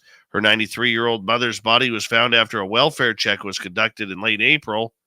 The daughter told investigators she bought the deep freezer to put her mother's body in it so she could keep receiving her disability payments. The department said an investigation showed the woman died of natural causes and that she was dead for 2 weeks before her body was put in the freezer. Investigators searching the property found a heavily stained mattress hidden in thick brush and covered with cut palm leaves. The woman was being held in jail on $10,000 bond, and yeah, her lawyer didn't return any phone calls. Big thank you to everybody tuning in tonight and listening in to Shirky Poo's News. Thank you to Super Duke from World Bigfoot Radio for the amazing Cryptid Report. Swamp Dweller for another spooky story, and Dolly Safran coming on in and telling us her ET experiences. We got Mr. Ron Bumblefoot Thal rocking in the background with Little Brother is Watching. Bumblefoot is the official music of Spaced Out Radio, rocking us in and out of every single show. Get your horns up for the guitar god himself. Special thanks to everybody listening in at home, at work, in your cars, wherever you may be. Thank you to everyone in our chat rooms tonight. YouTube, Twitch, LGAP, Facebook, the Space Travelers Club, and on Twitter at hashtag Spaced Out Radio. I know you're out there somewhere. Remember, this show is copyright by Spaced Out Radio and SOR Media Ventures Limited. Thank you so much for choosing to share your evening with us, because together, my friends, we're watching. We own the night. Mr. Bumblefoot, we need a favor. We need you to take us home.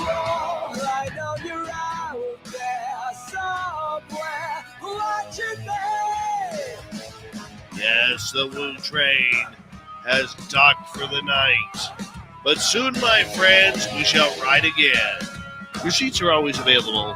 Your tickets never expire. And if you want to bring a friend, we've got room for them too. Good night.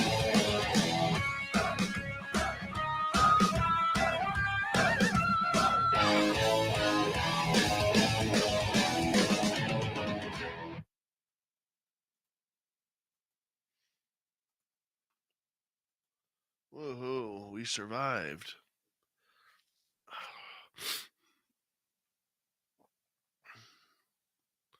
All right, let's close that out. It was fun.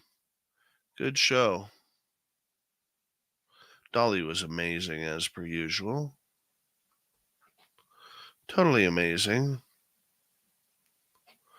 Oh, let's move that over there for editing purposes. Download that.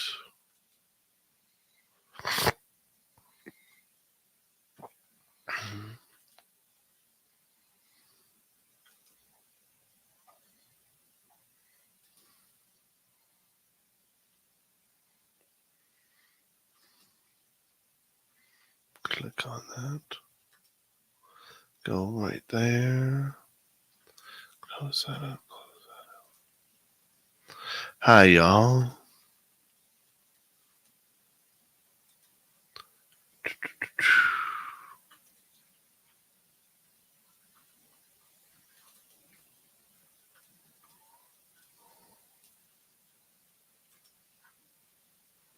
Close that off.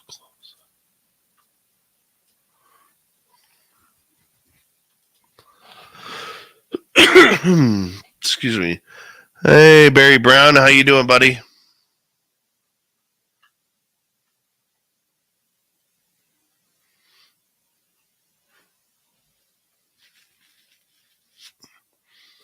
Mm-hmm.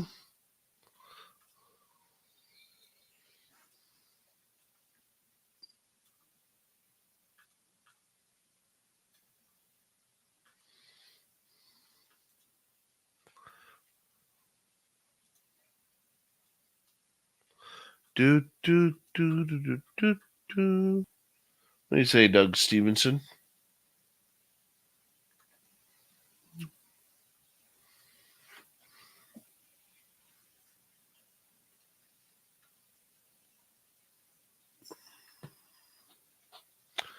Do, do, do, do, do, do. Do, do, do, do, do.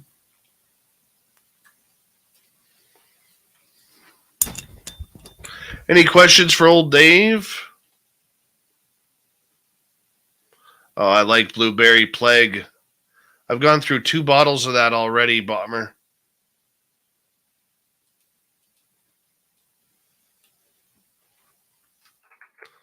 Got some other hot stuff I'm going to take later. Hey, stunning Jessica S., how are you?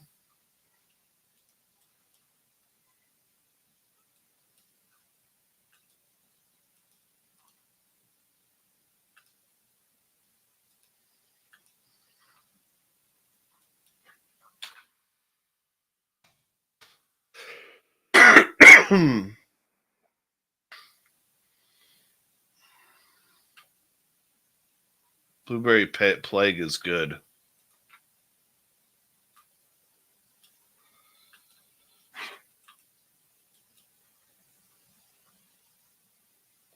I did not eat Taco Bell in Denver or Vegas. I'm very disappointed in myself.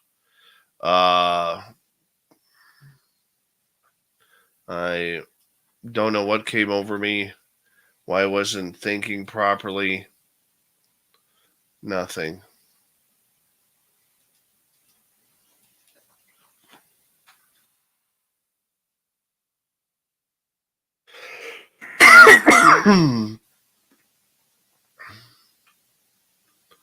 do, do, do, do, do, do, do.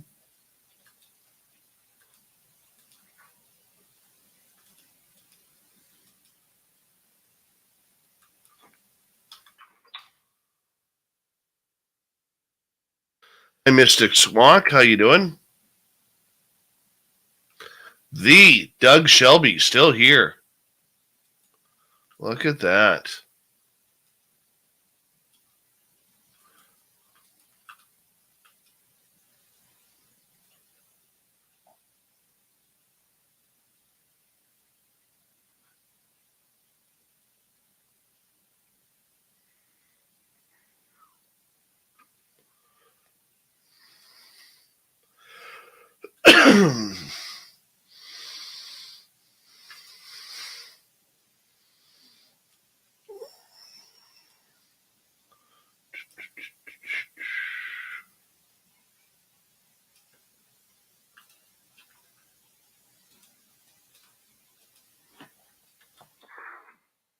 Let's see, buddy.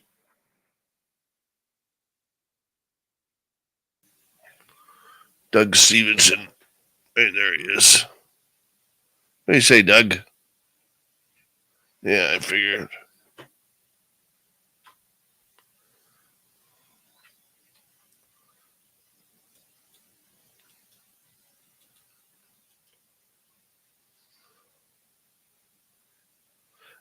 Steam Train Mark, yes, we did go over that.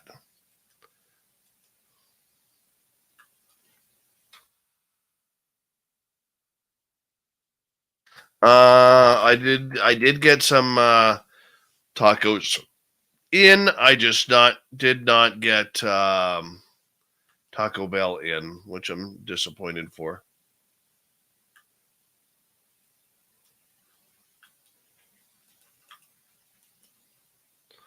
Hello, Thurston Howell the Third.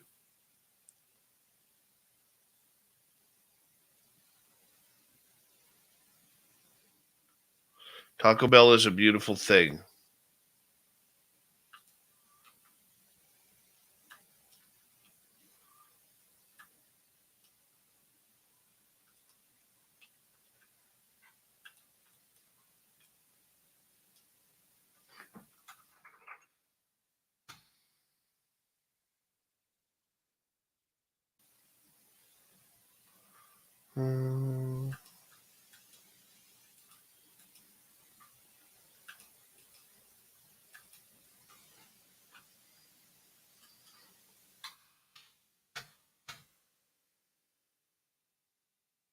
Blueberry plague is good on tacos.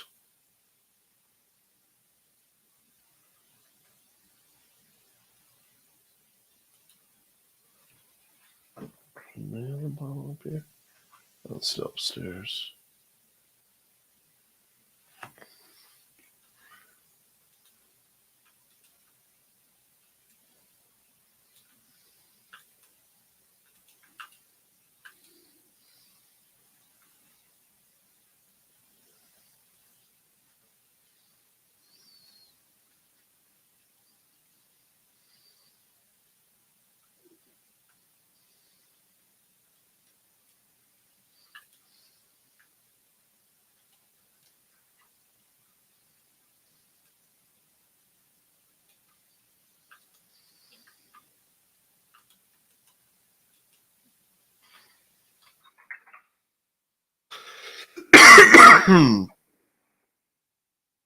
Blueberry plague is a hot sauce that you can get up here.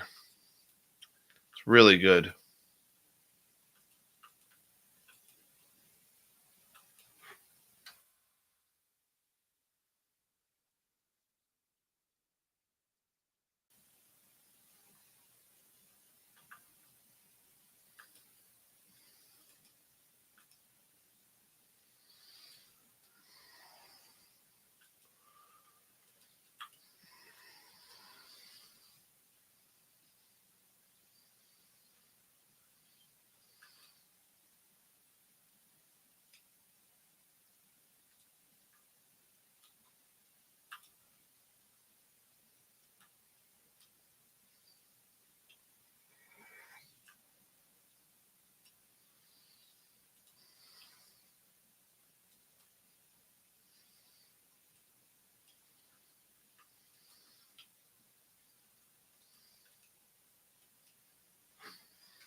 There is unknown.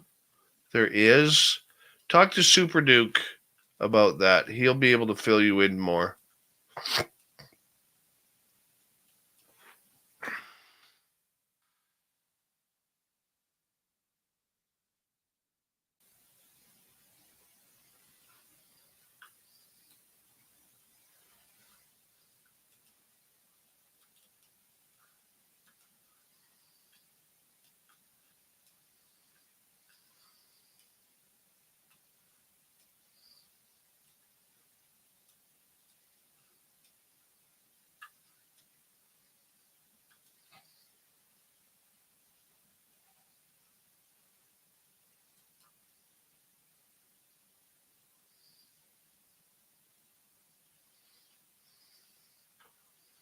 All right.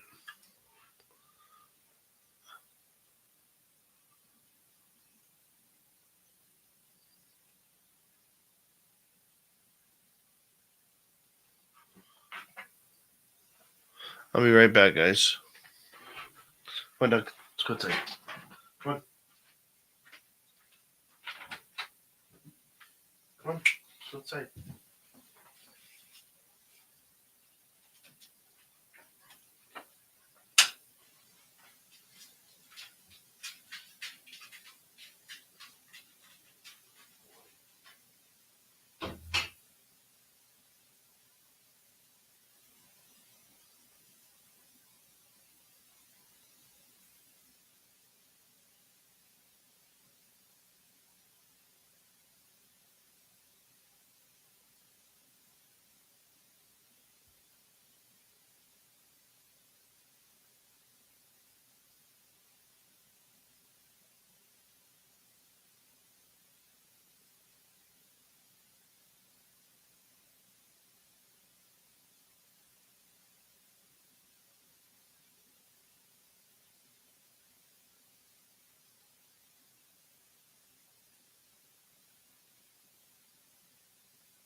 right.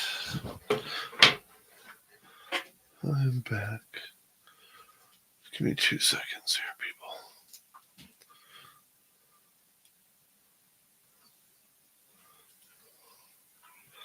people. Like this. Just give me 1 sec, John. I did see your report, but I'm just gonna get my computer updated here. All right.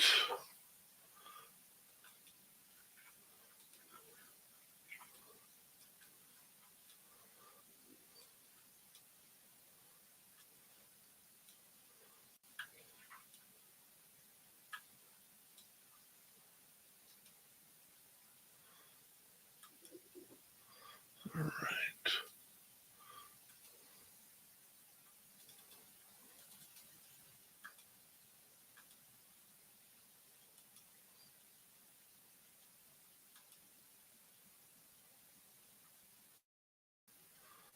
What?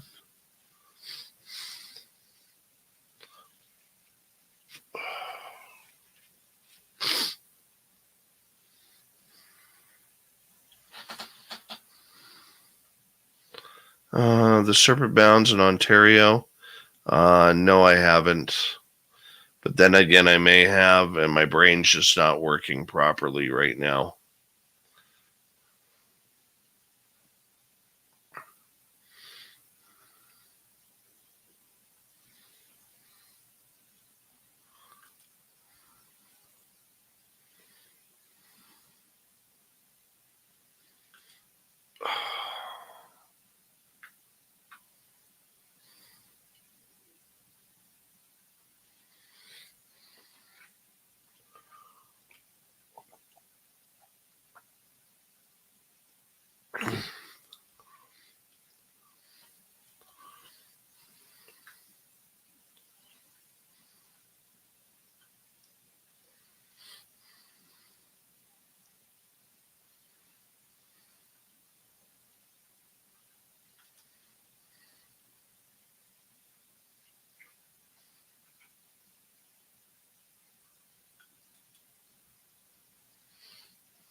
Oh, I plan on getting some sleep this weekend, Eugene. Why won't you tell her?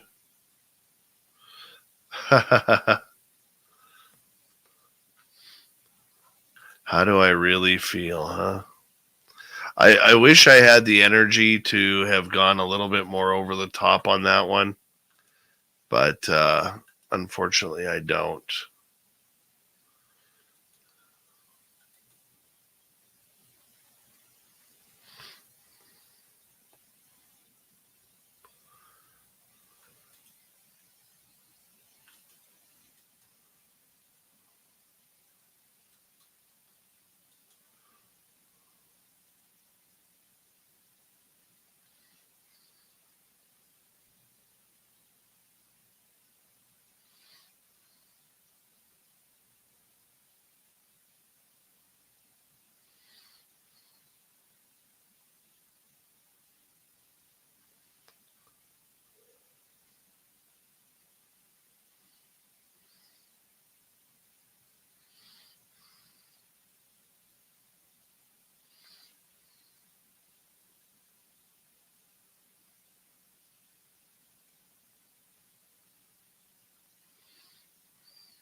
All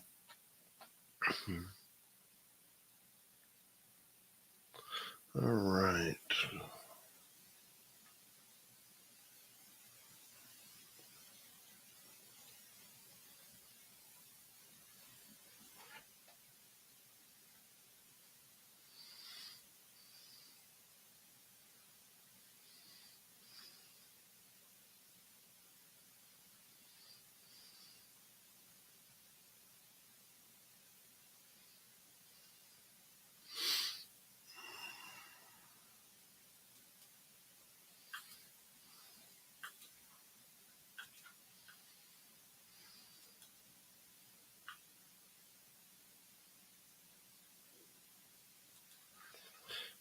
This. Hopefully tomorrow I'll feel a little bit better again. I should. And that'll be good. There's that one done. Like this to this one.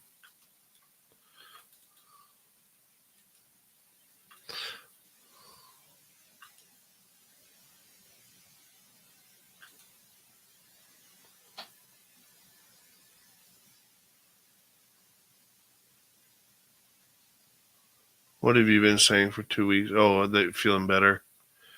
Yeah, hopefully. Hopefully. Mr. Lurks-a-Lot, the snow will be coming in at the end of October. So I got a few months grace yet. Hopefully.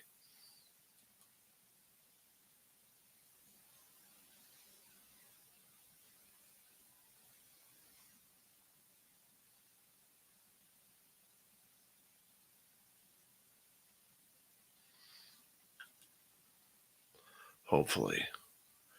Tomorrow night on the show, who do we have? Randall Nickerson is going to join us. We are going to talk about the aerial school phenomena, where a UFO landed and aliens came out and talked to these young children at their aerial school. That'll be really cool for tomorrow. I'm going to call it early because my throat is starting to get sore here. And thank you to X1, Lala, and Bones ×2 for the super chats. And we'll talk to you all tomorrow night, everyone.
Stay healthy, my friend. You too. You need bail money, give me a call. Always, Dad.